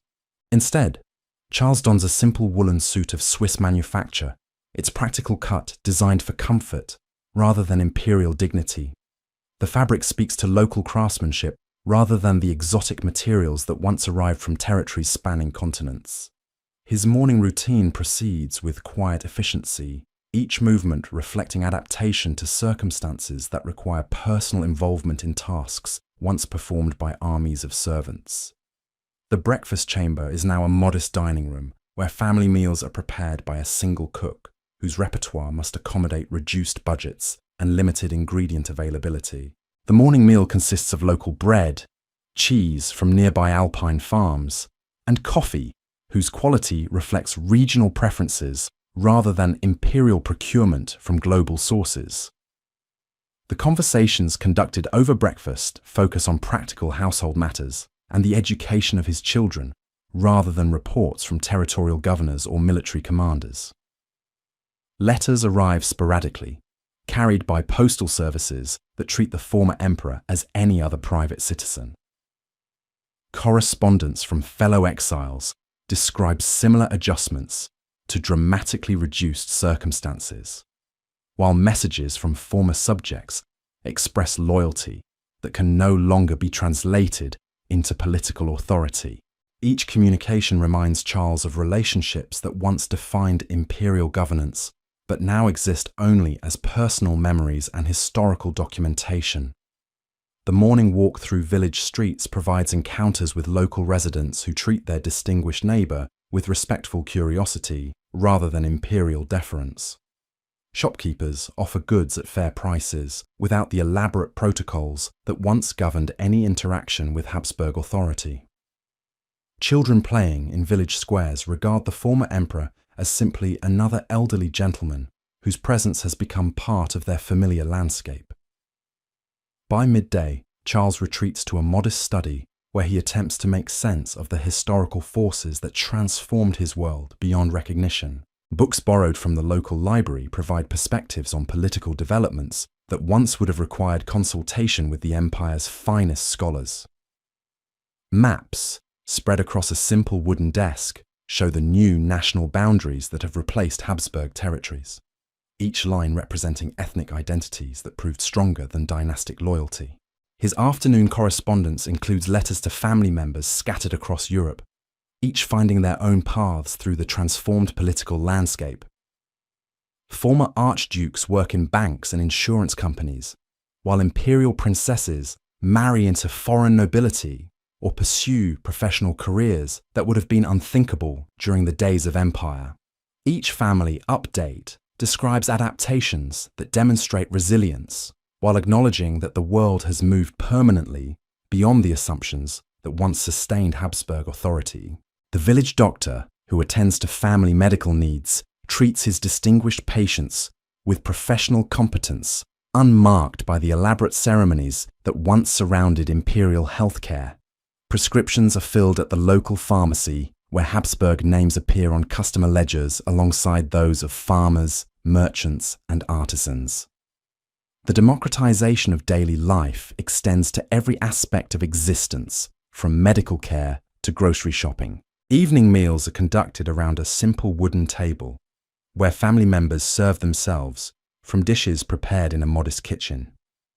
The wine, when available, comes from local vineyards, whose modest vintages cannot compare to the cellars that once contained selections from territories across the empire.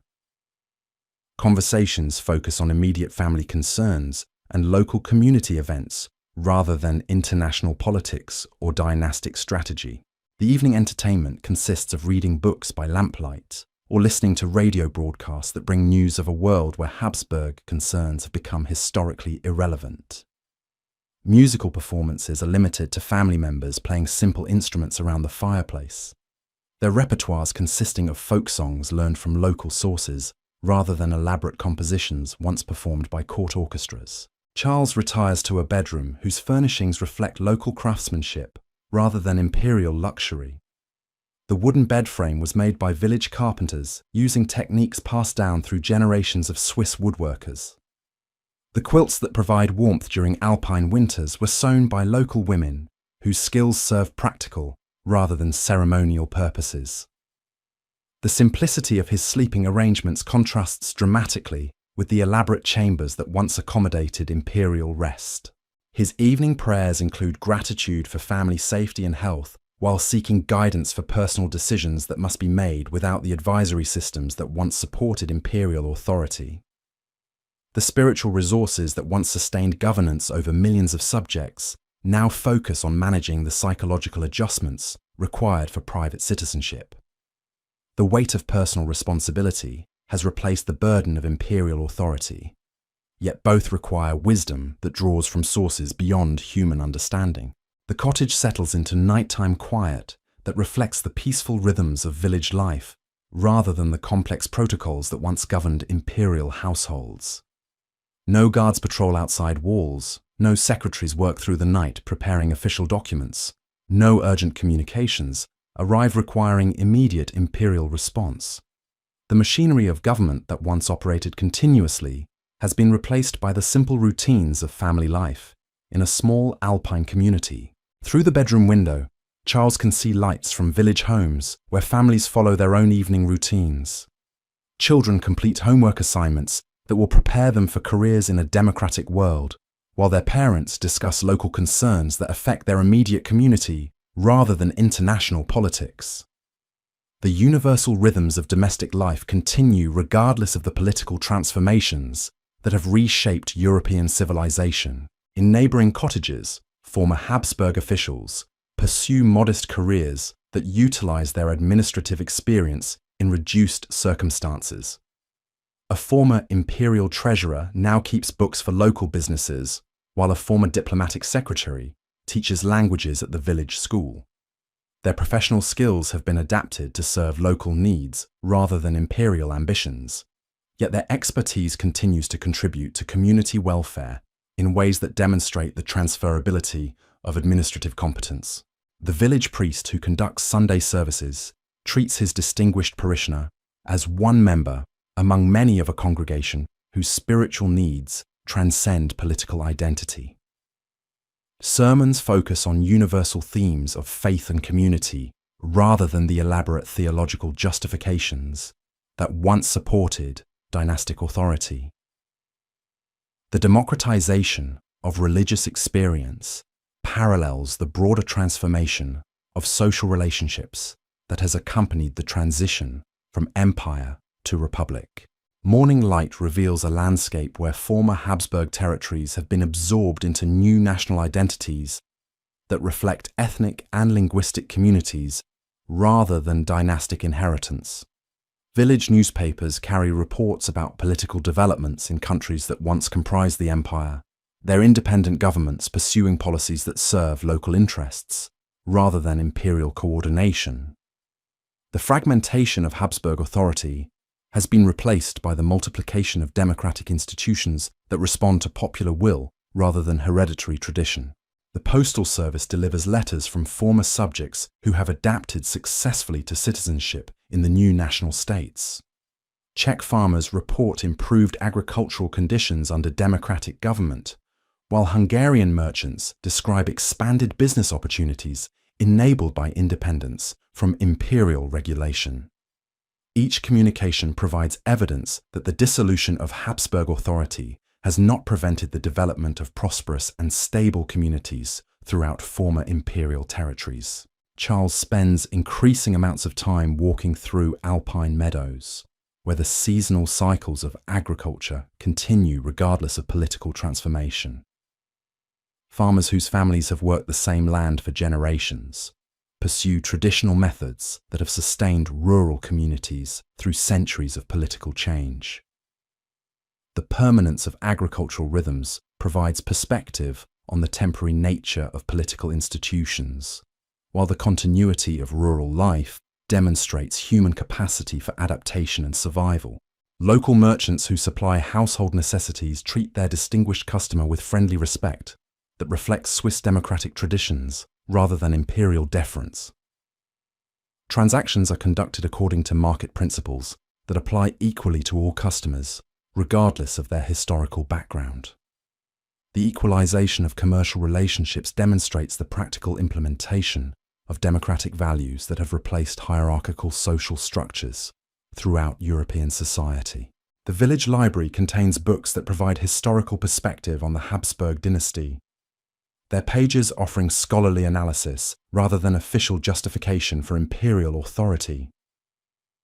Reading about his own family's history from external sources provides Charles with insights into the long-term patterns that shape dynastic development and eventual dissolution. The objectivity of historical scholarship replaces the partisan narratives that once supported imperial legitimacy. Evening conversations with neighbours reveal the practical concerns that occupy ordinary citizens whose lives continue regardless of political transformation. Local farmers discuss crop rotation and livestock management, while village artisans share techniques for improving their crafts. These exchanges demonstrate that human communities possess internal resources for organisation and development that do not require imperial coordination or dynastic leadership.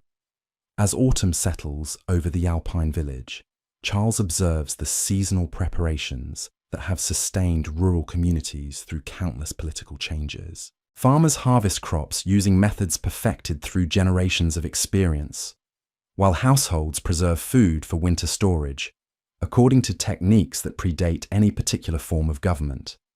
The continuity of rural traditions provides evidence that human civilization possesses foundations that transcend the political institutions that rise and fall with historical change. The village school, where local children receive their education, emphasizes practical skills and democratic values, rather than the classical learning that once prepared aristocratic youth for imperial service. Students learn mathematics and science that will serve them in careers within democratic societies, while their history lessons emphasize popular movements and national development rather than dynastic achievement. The transformation of educational priorities reflects broader social changes that have redefined the relationship between individual development and community welfare. Winter's arrival brings community activities that unite village residents, regardless of their social backgrounds. Collective efforts to maintain roads and public facilities demonstrate the voluntary cooperation that sustains democratic communities, while seasonal celebrations reflect local traditions that have evolved independently of imperial influence. The strength of community bonds reveals that human society possesses organizational capacities that do not require hierarchical authority to function effectively. Charles continues his daily routines within a community that has provided refuge while demonstrating the vitality of democratic institutions. His personal adaptation to private citizenship parallels the broader European transformation from imperial authority to popular sovereignty, while his family's integration into local community life illustrates the human capacity for adjustment to dramatically changed circumstances. The former emperor, who once governed territories spanning continents, has discovered that meaningful existence can be sustained within the modest boundaries of a single Alpine village, where democratic values provide foundation for both individual dignity and collective welfare. The spring of 1922 brings news that the last remnants of Habsburg institutional authority have been formally dissolved through legal processes that treat dynastic claims as historical curiosities rather than legitimate political foundations. Administrative procedures that once required imperial approval are now managed by democratic institutions whose authority derives from popular consent rather than hereditary tradition. The complete transition from empire to republic has been accomplished through systematic legal reforms that demonstrate the practical possibility of replacing aristocratic government with democratic alternatives. The village clockmaker's workshop becomes Charles's refuge during the long afternoons of exile, where he learns the intricate mechanics of timepieces with the same methodical attention he once applied to imperial administration. His fingers, once accustomed to signing documents that governed millions, now carefully manipulate tiny gears and springs under the patient guidance of Herr Meller, a craftsman whose family has measured time for Alpine communities across 3 generations. The precision required for clockwork repair provides meditative focus that helps Charles process the magnitude of his transformed circumstances while contributing useful skills to his adopted community. The delicate brass mechanisms spread across the workbench represent individual universes of mechanical complexity, each component serving essential functions within systems that operate according to physical laws rather than political authority. Springs must be wound to exact tensions, escapements calibrated to precise tolerances, and pendulums balanced to achieve the rhythmic accuracy that allows communities to coordinate their daily activities. The satisfaction of restoring broken timepieces to functional operation provides tangible evidence of constructive achievement in a life that must now measure success through personal contribution rather than imperial command. His apprenticeship progresses through stages that mirror the methodical development of any skilled craft, beginning with simple cleaning and maintenance tasks before advancing to more complex repairs and adjustments. Herr Müller's instruction emphasizes patient observation and careful practice rather than theoretical knowledge. His teaching methods refined through decades of training young craftsmen whose livelihoods depend on practical competence. The democratic nature of skill acquisition, where ability matters more than background, provides daily reinforcement of the values that have replaced aristocratic privilege throughout European society. The workshop's customers represent the full spectrum of village social life, from prosperous farmers whose pocket watches mark agricultural schedules to modest clerks whose mantle clocks coordinate family routines. Each timepiece carries personal significance that reflects individual stories of work, family, and community participation. Repairing these instruments provides Charles with intimate glimpses into the daily concerns and seasonal rhythms that shape ordinary lives, revealing the human foundations that sustain democratic communities, regardless of their political leadership. Local farmers arrive with pocket watches, inherited from fathers and grandfathers, their cases worn smooth by generations of handling during daily agricultural work. These timepieces measure not just hours and minutes, but the seasonal cycles that govern planting and harvest, the market schedules that determine when crops should be transported to urban buyers, and the family traditions that connect contemporary practices to ancestral wisdom. Their repair requires understanding of both mechanical principles and cultural significance that extends far beyond technical competence. Village merchants bring elaborate mantle clocks, whose ornate cases reflect prosperity, achieved through careful attention to customer service and competitive pricing. These timepieces coordinate business operations that depend on precise scheduling of deliveries, appointments, and seasonal sales cycles. Their complex chiming mechanisms must be adjusted to provide reliable time signals that enable commercial coordination throughout the community, while their decorative elements require restoration techniques that combine mechanical skill with artistic sensitivity. School teachers carry simple but reliable watches that coordinate educational schedules designed to prepare children for citizenship in democratic societies, where punctuality and personal responsibility are essential virtues. These timepieces measure not just class periods and recess breaks, but the progressive development of young minds whose education will determine their community's future prosperity and stability. Their maintenance requires appreciation for the social functions that accurate timekeeping serves in institutions dedicated to human development rather than elite privilege. The seasonal rhythm of repair work reflects the agricultural cycles that continue to influence village life despite increasing industrial development throughout European society. Spring brings timepieces that have been damaged by winter moisture, their mechanisms requiring careful cleaning and lubrication to restore proper function for the busy growing season ahead. Summer repairs focus on instruments that have been stressed by heat and humidity during the most intensive period of agricultural activity, while autumn brings preparation work designed to ensure reliable operation throughout the challenging winter months.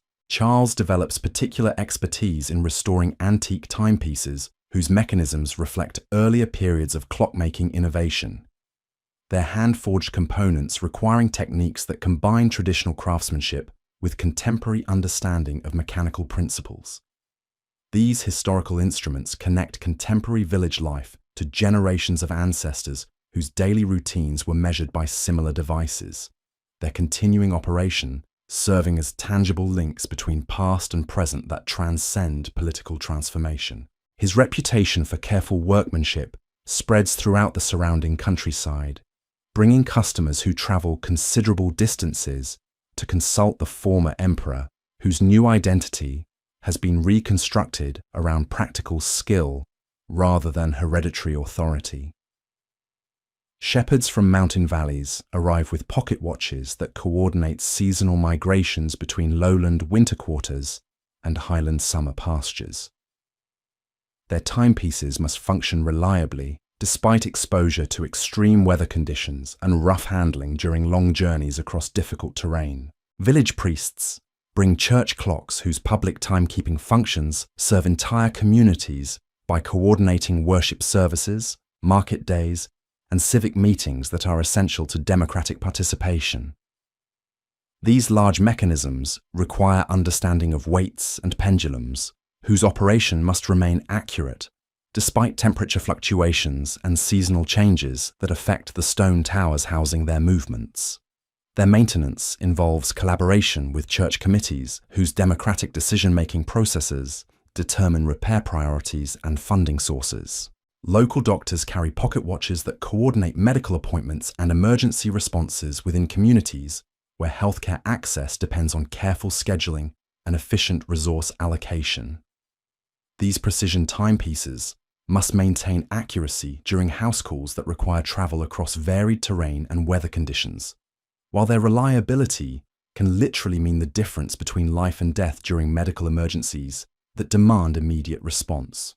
The technical knowledge Charles acquires through clockmaking apprenticeship provides intellectual stimulation that replaces the complex analytical challenges that once characterized imperial administration. Understanding gear ratios, spring tensions, and pendulum mathematics requires the same systematic thinking that once addressed territorial governance and diplomatic negotiation, while the precision demanded by mechanical adjustment offers satisfaction comparable to successful policy implementation. The transferability of cognitive skills demonstrates that human intelligence can find meaningful expression within any occupation that demands careful analysis and systematic problem-solving. Evening conversations with Herr Müller reveal the philosophical dimensions of craftwork that connect individual skill development to broader community welfare. Accurate timekeeping enables social coordination that is essential for democratic institutions, while the tradition of passing mechanical knowledge between generations preserves cultural continuity that transcends political change. The clockmaker's role in maintaining community infrastructure demonstrates how specialized skills contribute to collective prosperity when guided by values that emphasize service rather than privilege. The workshop's library contains technical manuals whose mathematical precision rivals the complexity of any governmental administration. Their pages describing mechanical relationships that operate according to natural laws rather than human authority.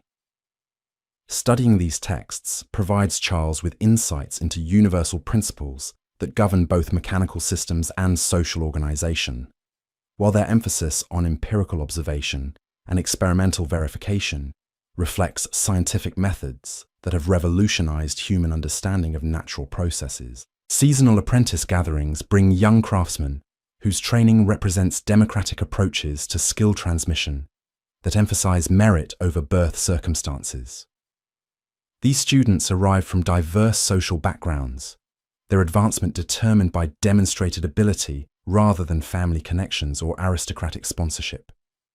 Their enthusiasm for learning practical skills that will enable independent livelihoods provides daily evidence of human potential that flourishes when opportunity is distributed according to democratic rather than hereditary principles. The precision instruments used in clockmaking reflect industrial innovations that have transformed European manufacturing during Charles's lifetime, their accuracy enabling measurement capabilities that would have seemed impossible to earlier generations. Micrometers and calipers allow mechanical tolerances measured in fractions of millimeters, while specialized tools designed for specific repair tasks demonstrate the sophistication that human ingenuity can achieve when applied to practical problems requiring systematic solutions. Local metalworking shops provide materials and services that support the clockmaking trade, while demonstrating the interdependent relationships that sustain democratic communities through voluntary cooperation rather than hierarchical command. Brass foundries produce custom gears according to specifications that demand mathematical precision, while spring manufacturers create components whose metallurgical properties must be calibrated to exact requirements. These commercial relationships operate through market mechanisms that reward quality and reliability rather than political influence. The village's integration into regional economic networks reveals how democratic institutions enable prosperity through voluntary exchange rather than imperial extraction. Raw materials arrive from specialized suppliers whose businesses serve customers throughout the Alpine region, while finished timepieces find markets in urban centers where accurate timekeeping serves industrial and commercial functions that require precise coordination. The success of these trade relationships depends on reputation and competitive performance rather than political privilege or territorial control. Charles's personal transformation from emperor to craftsman parallels the broader European evolution from aristocratic to democratic social organization, while his integration into village community life demonstrates the human capacity for adaptation to dramatically changed circumstances.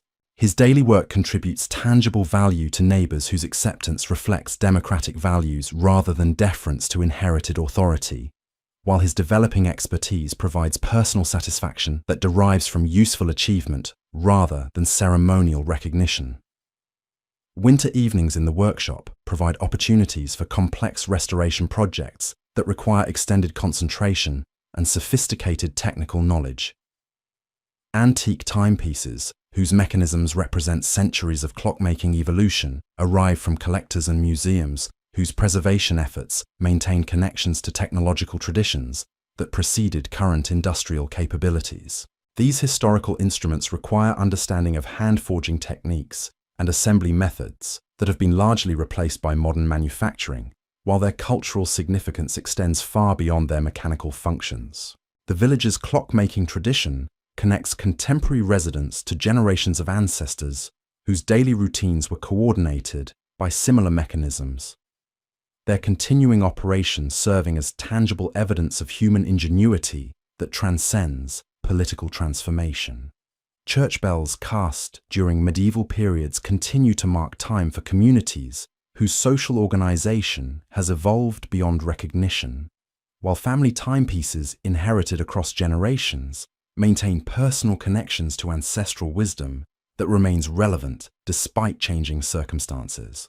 Charles's correspondence with fellow exiles reveals similar patterns of adaptation and personal reconstruction throughout European communities, where former aristocrats have discovered meaningful existence through practical contribution rather than inherited privilege. Former archdukes work as engineers and teachers, while imperial princesses pursue medical and educational careers that serve democratic societies rather than aristocratic courts.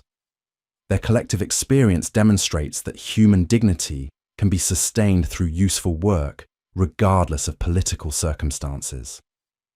The approaching spring of 1922 brings news that the final legal remnants of Habsburg authority have been dissolved through democratic processes that treat dynastic claims as historical curiosities rather than legitimate political foundations. Administrative procedures that once required imperial approval are now managed by elected officials whose authority derives from popular consent rather than hereditary tradition, while territorial boundaries reflect ethnic and linguistic communities rather than dynastic inheritance. The complete transition from empire to republic has been accomplished through systematic institutional reforms that demonstrate the practical possibility of replacing aristocratic government with democratic alternatives. Village preparations for the growing season reveal the agricultural foundations that sustain human communities regardless of their political organization, while seasonal celebrations reflect cultural traditions that have evolved independently of imperial influence. The strength of local institutions demonstrates that democratic societies possess organizational capacities adequate for maintaining prosperity and stability without hierarchical authority, while the voluntary cooperation that characterizes community projects reveals human potential for collective achievement through mutual respect, rather than compulsory obedience. The Clockmaker's Workshop continues its daily operations within a community that measures time according to natural rhythms and human needs, rather than imperial ceremony, while the precision instruments that coordinate village life serve practical purposes that connect individual efforts to collective welfare. Charles's transformation from emperor to craftsman reflects the broader European evolution towards societies where authority derives from competence and consent, rather than inheritance and tradition, while his personal adaptation to democratic citizenship demonstrates the human capacity for meaningful existence within any social organization that respects individual dignity and provides opportunities for constructive contribution. The morning bells of Madeira echo across the harbour as Charles awakens on April 1st, 1922, in the modest villa that has become his final refuge. The Atlantic breeze carries salt air through windows that frame a view of fishing boats returning with their dawn catch. Their simple purpose, a stark contrast to the imperial fleets that once carried Habsburg authority across distant seas. His breathing has grown laboured during the night, each inhalation a conscious effort that reminds him of mortality in ways that imperial physicians once carefully concealed behind elaborate medical ceremonies. His personal attendant, Father Weber, assists with morning ablutions that have been simplified by both reduced circumstances and declining health.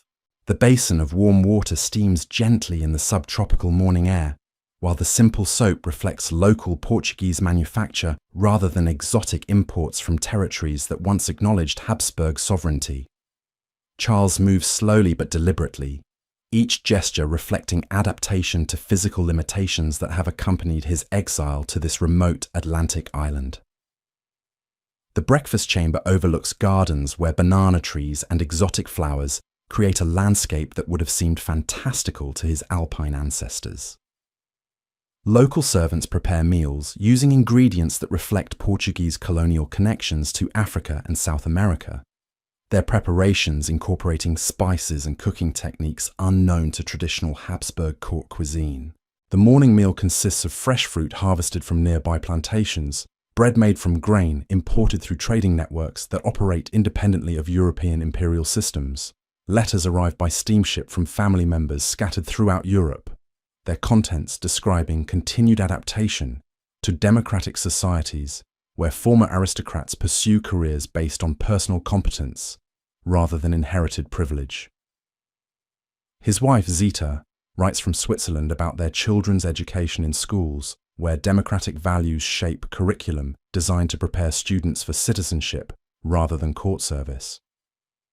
Each communication reinforces the reality that the world has moved permanently beyond the assumptions that once sustained dynastic authority. The morning walk through Funchal's streets provides encounters with local residents whose courtesy reflects Portuguese hospitality rather than imperial deference. Merchants offer tropical fruits and local crafts at prices that treat the former emperor as any other foreign visitor seeking respite in Madeira's therapeutic climate. Children playing in village squares regard him as simply another elderly gentleman whose presence has become part of their familiar landscape, their games continuing without acknowledgement of historical significance. Portuguese officials who manage his residence arrangements treat him with professional competence unmarked by elaborate protocols that once governed any interaction with Habsburg authority. Medical consultations are conducted in simple offices where local physicians provide care based on clinical assessment rather than imperial ceremony. Prescriptions are filled at neighbourhood pharmacies where Habsburg names appear alongside those of merchants, farmers and colonial administrators seeking treatment for tropical ailments. By midday, Charles retreats to a modest study where maps of his former territories now serve as historical curiosities rather than administrative tools. Books borrowed from the local library provide perspectives on European developments where Habsburg concerns have become academically interesting rather than politically relevant. The new national boundaries that have replaced imperial territories represent ethnic identities that proved stronger than centuries of dynastic loyalty, their democratic governments pursuing policies that serve local interests rather than imperial coordination. His afternoon correspondence includes letters to fellow exiles who have discovered that meaningful existence can be sustained through personal contribution rather than inherited authority. Former imperial administrators work as language teachers and commercial translators, while displaced aristocrats pursue careers in banking and international commerce that utilize their cultural knowledge within democratic economic systems. Their collective experience demonstrates human adaptability to circumstances that previous generations could never have contemplated. The island's medical facilities provide treatment that reflects advancing healthcare knowledge, rather than the elaborate court medicine that once surrounded imperial health concerns. Local physicians trained in Portuguese universities offer care based on scientific principles rather than ceremonial tradition, while their diagnostic methods incorporate recent medical innovations that have improved treatment outcomes for patients regardless of social background. The democratization of medical care extends to every aspect of health management, from routine consultations to specialized treatments. Evening meals are conducted around simple tables where family members serve themselves from dishes prepared in modest kitchens. Local wine, produced from grapes grown in Madeira's volcanic soil, provides refreshment whose quality reflects regional expertise rather than imperial procurement from global sources.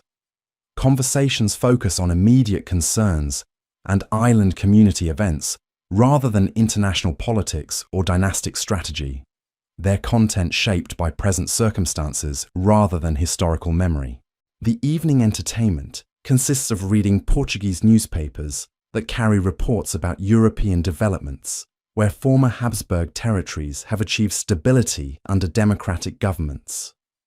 Radio broadcasts bring news of a world where imperial concerns have become historically irrelevant, while musical programs feature compositions that celebrate popular culture rather than aristocratic patronage. The technological innovations that enable global communication demonstrate human progress that continues regardless of political transformation. Charles retires to a bedroom whose furnishings reflect local craftsmanship adapted to subtropical conditions. Wooden furniture made from island timber provides practical comfort rather than ceremonial grandeur, while cotton bedding woven in Portuguese mills offers appropriate climate protection without imperial luxury. The simplicity of his sleeping arrangements contrasts dramatically with the elaborate chambers that once accommodated imperial rest, yet provides adequate comfort for peaceful sleep. His evening prayers include gratitude for the island sanctuary that has provided refuge during his final months, while seeking spiritual guidance for the transition from earthly concerns to eternal considerations. The weight of mortality has replaced the burden of imperial responsibility, yet both require wisdom that draws from sources beyond human understanding. The approaching end of his personal journey parallels the completed transformation of European civilization, from dynastic authority to democratic governance. The villa settles into nighttime quiet that reflects the peaceful rhythms of island life, rather than the complex protocols that once governed imperial households. Ocean waves provide natural rhythms that have continued unchanged throughout human history, their persistence demonstrating natural forces that transcend political institutions. The stars visible through bedroom windows illuminate the same constellations that guided Habsburg ancestors during their rise to power, yet now witness the conclusion of dynastic authority that once seemed permanent. Through the following weeks, Charles's condition gradually deteriorates despite the therapeutic climate that has attracted European invalids to Madeira for generations. Local physicians provide palliative care that emphasizes comfort rather than desperate attempts to preserve imperial life through extraordinary measures. Family members gather from various exile locations to provide companionship during final days that unfold according to natural processes rather than state ceremony. The island community observes his decline with respectful sympathy that reflects human compassion rather than political deference. Local priests offer spiritual comfort based on universal religious principles rather than elaborate theological justifications for dynastic authority. Funeral preparations proceed according to Portuguese customs, adapted to accommodate the distinguished visitor's background, while maintaining democratic simplicity that has characterized his exile experience. News of his death travels by steamship and telegraph to European capitals, where former subjects receive the information as historical closure rather than political crisis. Newspapers report his passing with respectful obituaries that emphasize personal character rather than imperial achievement, while democratic governments issue diplomatic condolences that treat Habsburg history as concluded rather than continuing political concern. The absence of succession crisis demonstrates that European stability no longer depends on dynastic continuity. The funeral conducted in Funchal's cathedral reflects the island's Portuguese Catholic traditions rather than elaborate Habsburg ceremony, while local residents attend as neighbours rather than subjects.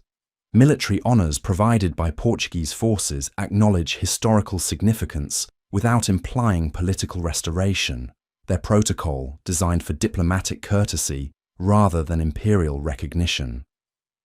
The burial in Madeira soil represents the final integration of Habsburg legacy into democratic European civilization. Letters of condolence arrive from fellow exiles who have rebuilt their lives within democratic societies, their messages emphasizing personal loss rather than dynastic tragedy.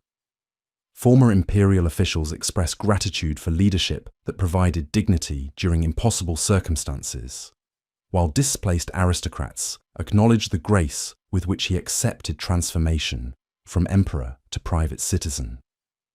Their collective testimony demonstrates that human character can transcend political circumstances. The villa that served as his final residence returns to quiet occupation by subsequent tenants who appreciate its subtropical location rather than historical significance. Local residents remember their distinguished neighbour with affection that reflects personal interaction rather than imperial awe, while island life continues according to rhythms that have sustained Portuguese communities for centuries. The democratic institutions that govern Madeira function effectively without reference to Habsburg precedent or dynastic tradition. Estate settlement proceeds according to Portuguese legal procedures that treat imperial inheritance as private property rather than state treasure, while family members divide modest possessions that represent personal significance rather than political authority. Books, letters, and personal effects provide historical documentation rather than continuing governmental resources, their preservation serving scholarly rather than administrative purposes. The complete privatization of Habsburg legacy demonstrates the thoroughness of European transition to democratic governance. The clockmaking workshop in Switzerland continues its operations under Herr Müller's guidance, while the tools and techniques that Charles learned during his apprenticeship serve village timekeeping needs without reference to their imperial student. Repaired timepieces measure agricultural schedules and commercial appointments according to practical requirements rather than ceremonial protocol, their accuracy serving democratic communities that coordinate activities through voluntary cooperation rather than hierarchical command. The transferability of useful skills demonstrates human capacity for constructive contribution regardless of political background. Former Habsburg territories achieve increasing prosperity under democratic governments that respond to popular needs rather than dynastic preference, while their citizens develop national identities that incorporate historical appreciation without political restoration. Czech farmers report improved agricultural conditions. Hungarian merchants describe expanded business opportunities, and Yugoslav communities celebrate cultural development that reflects ethnic heritage rather than imperial coordination. The success of democratic transition provides evidence that human societies can thrive without aristocratic leadership. The Alpine village where Charles spent his early exile continues its seasonal routines guided by natural cycles rather than political calendar, while community institutions demonstrate democratic capacity for self-governance through voluntary participation. Local schools educate children for citizenship in societies where individual merit determines advancement opportunities, while village councils manage public affairs through elected representation rather than inherited authority. The vitality of democratic communities reveals organizational possibilities that transcend traditional hierarchical structures. European universities develop historical programs that study Habsburg legacy as completed phenomenon rather than continuing political force, while scholars analyze dynastic evolution according to scientific methods that emphasize empirical evidence rather than propagandistic justification. Archives preserve imperial documentation for research purposes that serve academic inquiry rather than governmental administration, their organization reflecting democratic values that prioritize public access over elite privilege. The academic treatment of Habsburg history demonstrates intellectual freedom that flourishes within democratic societies.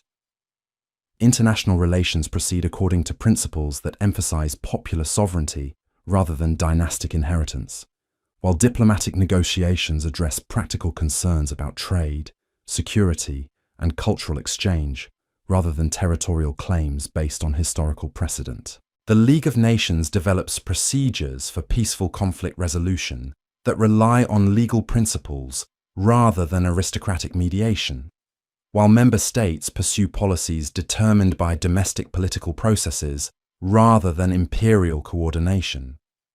The institutionalization of democratic diplomacy provides alternatives to traditional balance of power politics. Technological innovations continue advancing human capabilities, regardless of political transformation, while scientific research proceeds according to empirical methods that transcend national boundaries and social hierarchies. Radio communication enables global information exchange that serves democratic education rather than imperial propaganda, while transportation improvements facilitate international commerce that operates through market mechanisms rather than political privilege. The acceleration of human progress demonstrates possibilities that emerge when intellectual resources are liberated from aristocratic restriction.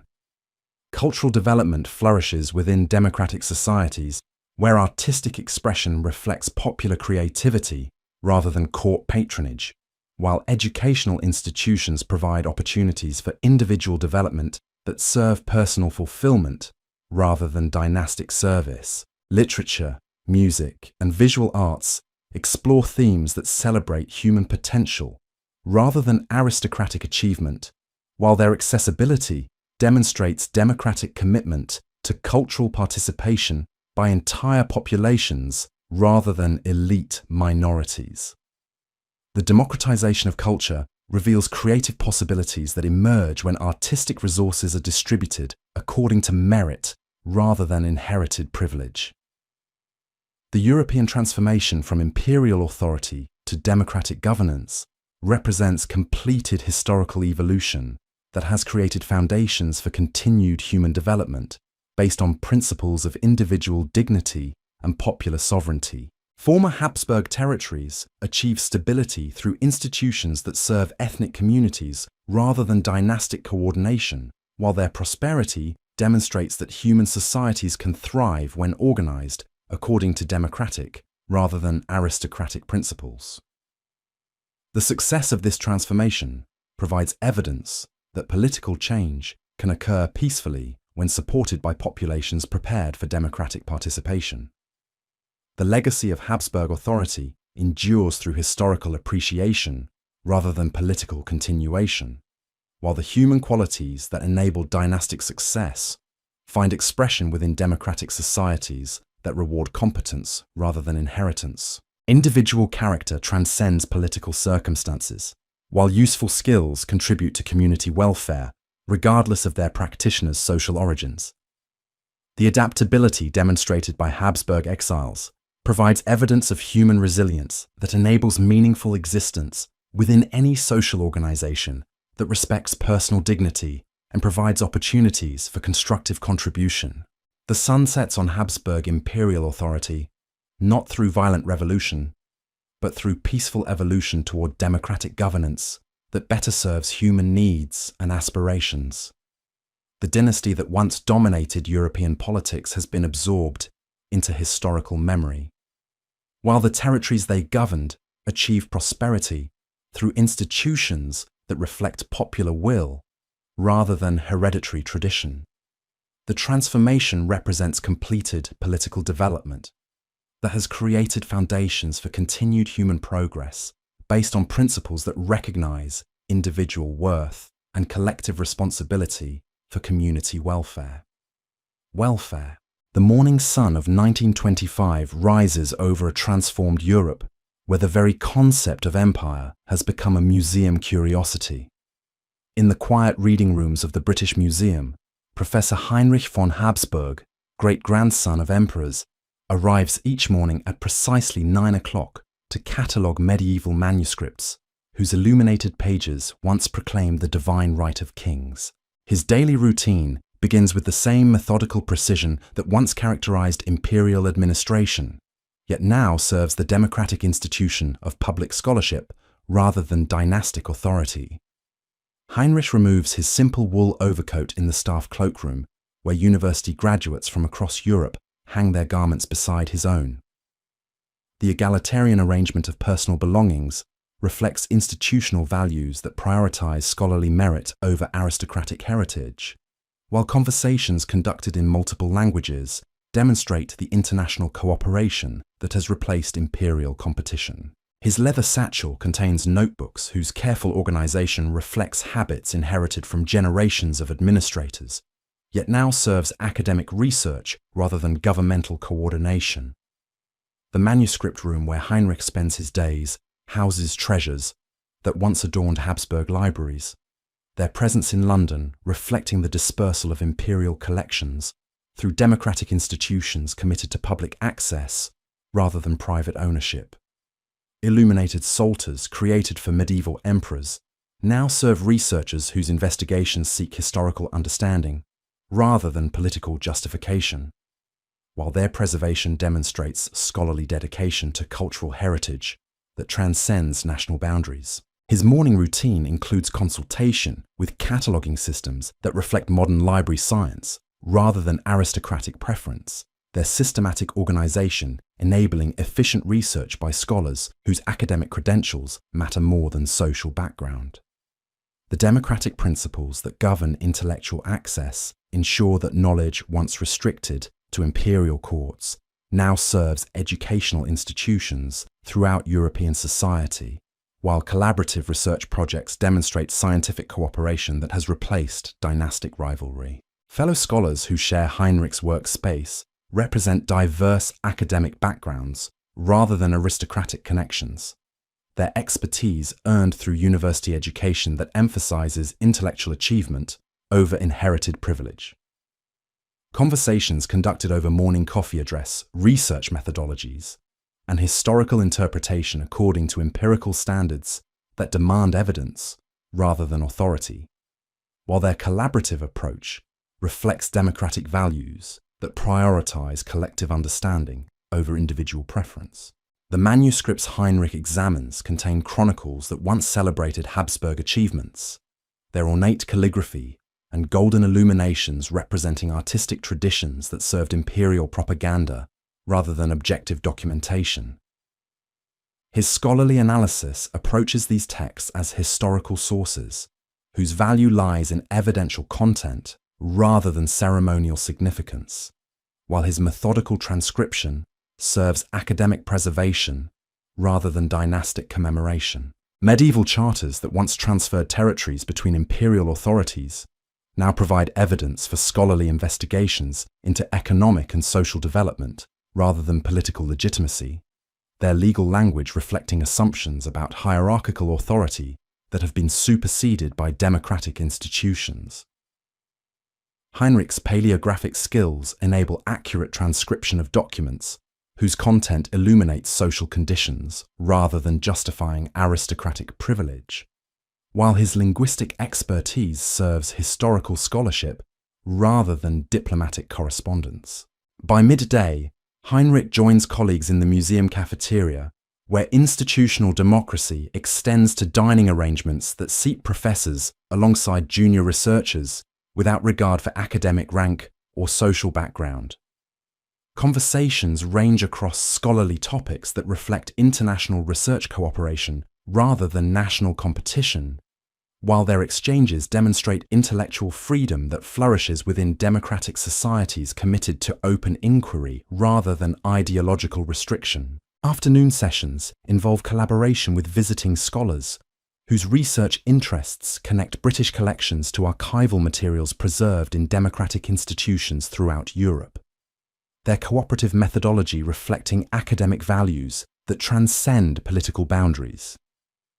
International correspondence facilitates scholarly exchange that serves educational advancement rather than diplomatic negotiation, while shared research protocols demonstrate scientific standards that apply universal principles regardless of national origin. The library's public reading rooms accommodate researchers from diverse social backgrounds whose access reflects a democratic commitment to educational opportunity rather than aristocratic privilege. Their investigations serving personal intellectual development rather than inherited obligation. Students pursuing advanced degrees work alongside independent scholars whose research contributes to collective knowledge rather than individual advancement, while their collaborative atmosphere demonstrates democratic ideals that value merit over birth circumstances. Heinrich's evening routine includes preparation of scholarly articles whose publication serves academic discourse rather than political advocacy, their content subject to peer review that ensures intellectual rigor rather than social acceptability. Editorial processes reflect democratic principles that evaluate scholarship according to evidential standards rather than author credentials, while international publication networks demonstrate scholarly cooperation that transcends traditional political divisions. The manuscript preservation workshop, where Heinrich occasionally assists, employs conservation techniques that serve cultural heritage rather than dynastic commemoration. Their methods developed through scientific research rather than traditional craft knowledge.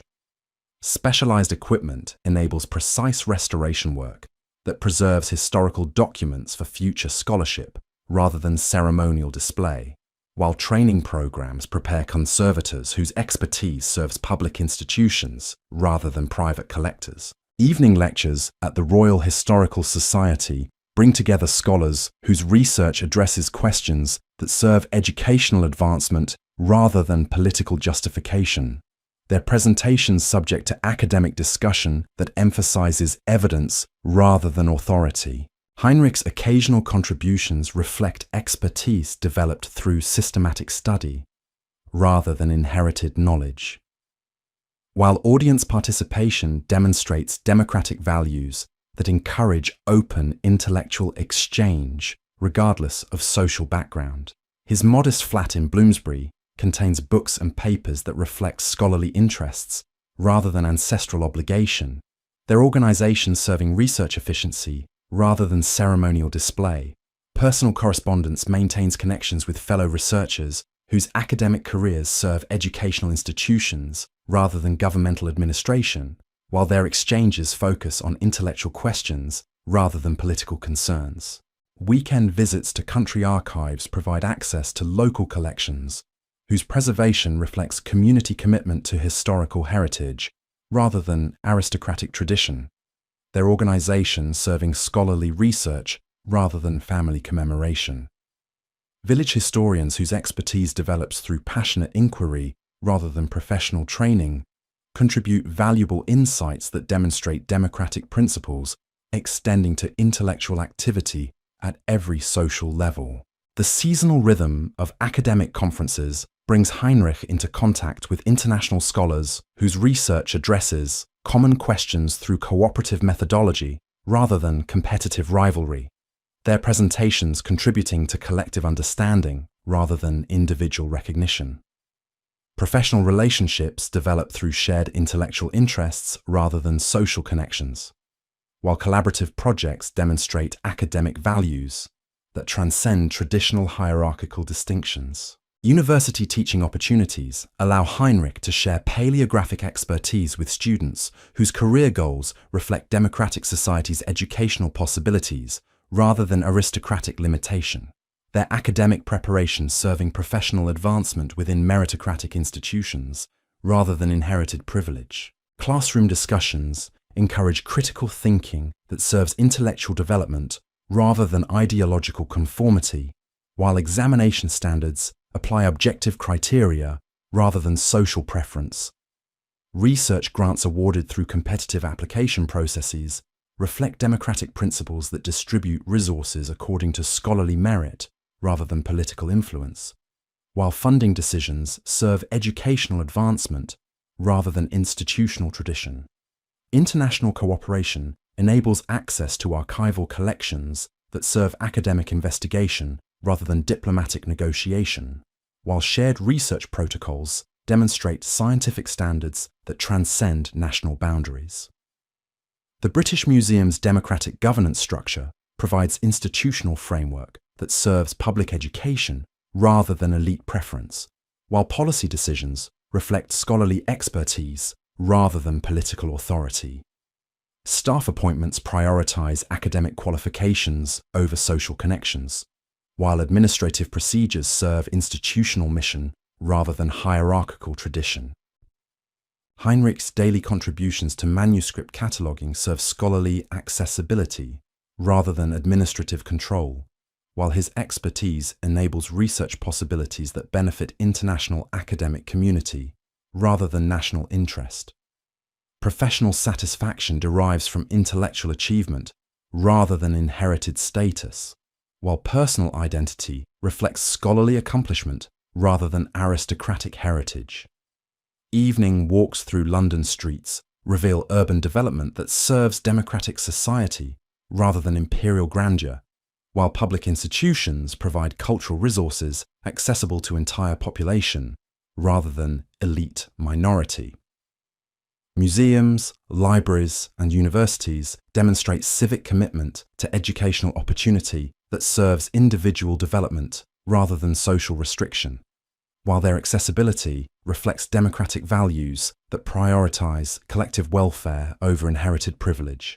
The transformation of European society from imperial authority to democratic governance has created institutional foundations that enable scholarly activity serving human understanding rather than political justification, while intellectual freedom flourishes within social organization that rewards competence rather than birth circumstances. Heinrich's adaptation from aristocratic heritage to academic career demonstrates human capacity for meaningful contribution regardless of political transformation, while his scholarly work serves educational advancement that benefits democratic society rather than dynastic commemoration.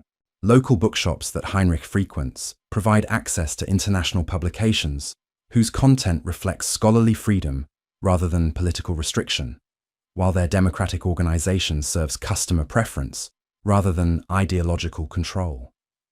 Reading groups that meet in neighborhood establishments demonstrate intellectual activity that serves personal development rather than social distinction, while their discussions reflect democratic values that encourage open exchange regardless of educational background. Professional conferences held in university venues throughout Europe provide opportunities for scholarly exchange that serves academic advancement rather than diplomatic negotiation, while their democratic organization ensures participation based on intellectual merit rather than political influence.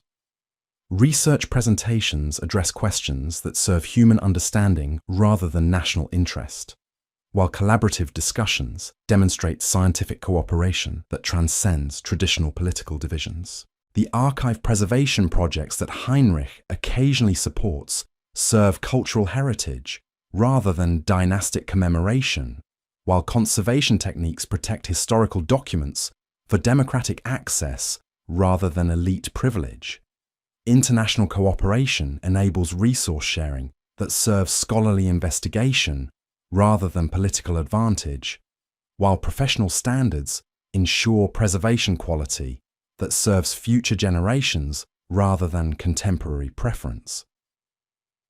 Heinrich's correspondence with former Habsburg territories reveals successful adaptation to democratic governance that serves popular welfare rather than aristocratic tradition, while cultural institutions preserve historical heritage through scholarly investigation rather than political justification. Educational developments reflect democratic commitment to intellectual opportunity that serves individual advancement rather than social restriction, while academic freedom enables research that addresses human questions rather than ideological requirements. The evening routine that concludes Heinrich's days reflects personal satisfaction derived from scholarly contribution rather than inherited obligation, while his academic identity serves educational advancement rather than family tradition. Professional relationships develop through shared intellectual interests rather than social connections, while collaborative research demonstrates democratic values that prioritize collective understanding over individual recognition. The quiet dignity of scholarly work provides meaningful existence that serves human knowledge rather than political authority, while intellectual achievement offers satisfaction that transcends social transformation. Heinrich's daily routine demonstrates that useful contribution can sustain personal identity regardless of political circumstances, while his academic career serves democratic society rather than aristocratic tradition. The manuscript room settles into evening quiet as researchers complete their daily investigations, their scholarly work serving educational advancement rather than political justification. Historical documents preserved through democratic institutions provide evidence for human understanding rather than dynastic commemoration, while their accessibility demonstrates civic commitment to intellectual freedom that serves entire population rather than elite minority.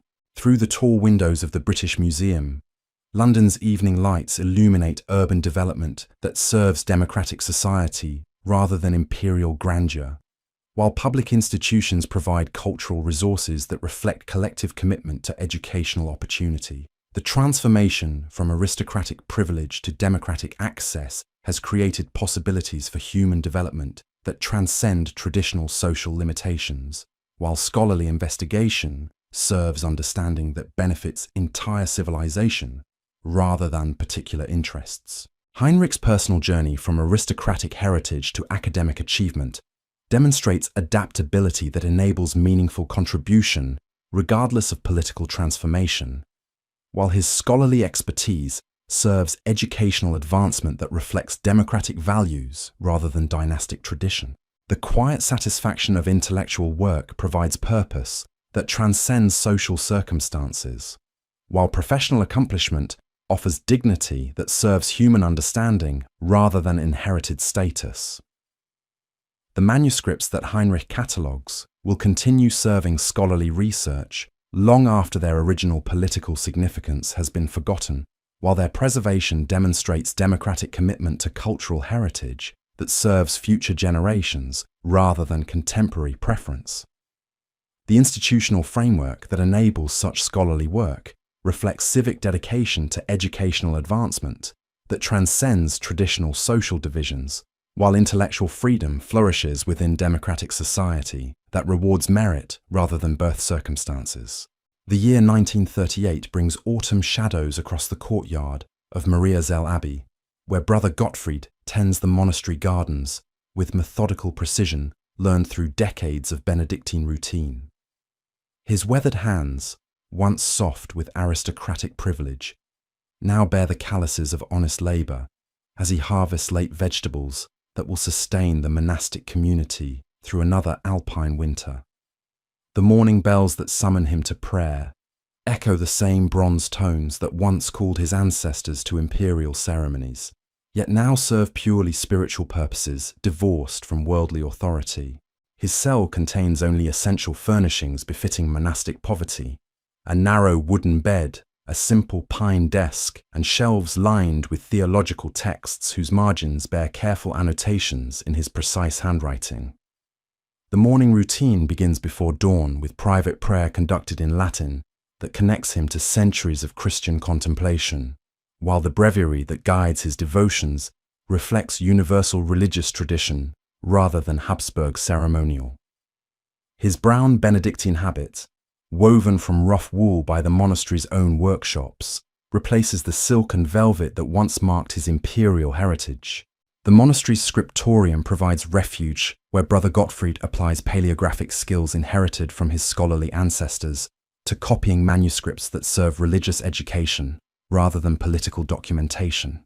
His careful calligraphy preserves sacred texts whose spiritual content transcends the temporal concerns that once dominated Habsburg correspondence, while illuminated capitals decorated with traditional motifs celebrate divine rather than dynastic authority. The vellum pages beneath his quill will carry prayers and theological commentary to parish churches throughout the Austrian countryside. Fellow monks who share his daily routine represent diverse social backgrounds, united by religious vocation rather than aristocratic connection, their brotherhood reflecting Christian equality that supersedes worldly distinction. Conversations conducted in monastery corridors address spiritual development and communal responsibilities according to Benedictine principles that emphasize humility rather than inherited privilege, while their collaborative work demonstrates religious values that serve divine worship rather than human ambition. The community kitchen, where Brother Gottfried assists with meal preparation, employs techniques that transform simple ingredients into nourishing sustenance through careful attention and grateful prayer. Root vegetables grown in monastery gardens combine with grains purchased from local farmers to create meals that satisfy physical needs while reflecting spiritual appreciation for divine providence. His kitchen duties include bread baking, whose rhythmic kneading provides meditative focus that calms worldly concerns while producing essential nourishment for religious community. Morning chapters conducted in the monastery's chapter house address communal business according to democratic procedures that give each monk voice in decisions affecting their shared life, while discussions emphasize practical concerns about agricultural planning, building maintenance, and charitable obligations to surrounding villages. Brother Gottfried's contributions reflect experience gained through administrative training, yet his recommendations serve religious purposes rather than governmental objectives. The monastery's library contains theological collections that Brother Gottfried helps organize according to systematic principles that serve scholarly research rather than ceremonial display, their arrangement facilitating access by visiting academics whose investigations address religious questions rather than political justification. Medieval manuscripts, preserved through monastic dedication, provide evidence for ecclesiastical history that serves educational advancement rather than dynastic commemoration, while conservation work protects cultural heritage for future generations. Afternoon agricultural work brings Brother Gottfried into contact with seasonal rhythms that have sustained monastic communities throughout centuries of political transformation, their continuity demonstrating spiritual foundations that transcend worldly change. Apple orchards planted by previous generations provide fruit whose harvest requires collective effort that strengthens community bonds while producing resources for charitable distribution to local families experiencing economic difficulty. The monastery's workshop, where Brother Gottfried occasionally assists, produces religious articles that serve parish churches throughout the region rather than imperial ceremony. Their simple craftsmanship reflecting spiritual values that prioritize function over ornamental display. Wooden crosses carved from local timber carry devotional significance that transcends artistic sophistication, while their distribution demonstrates religious commitment to serving rural congregations, regardless of their financial resources. Evening prayers conducted in the Abbey Church unite monastic voices in Gregorian chant that connects contemporary worship to centuries of Christian tradition, their harmonies rising toward vaulted ceilings that have witnessed countless generations of religious devotion. Brother Gottfried's participation in this daily office provides spiritual nourishment that sustains religious identity based on divine service rather than worldly achievement, while communal worship demonstrates Christian unity that transcends social background. And so, we reach the end of our gentle journey through the corridors of time. where we've witnessed the remarkable transformation of Europe's most enduring dynasty. From Rudolph's modest Alpine castle to the global empire of Charles V, from Maria Theresa's enlightened reforms to the final exile in Madeira, we've walked alongside the Habsburgs as they shaped and were shaped by the currents of history. Their story reminds us that even the mightiest empires eventually fade into memory, yet the human capacity for adaptation and dignity endures. Sweet dreams, friend, and may you rest peacefully, knowing that all things pass, but the stories remain to guide us through the quiet night.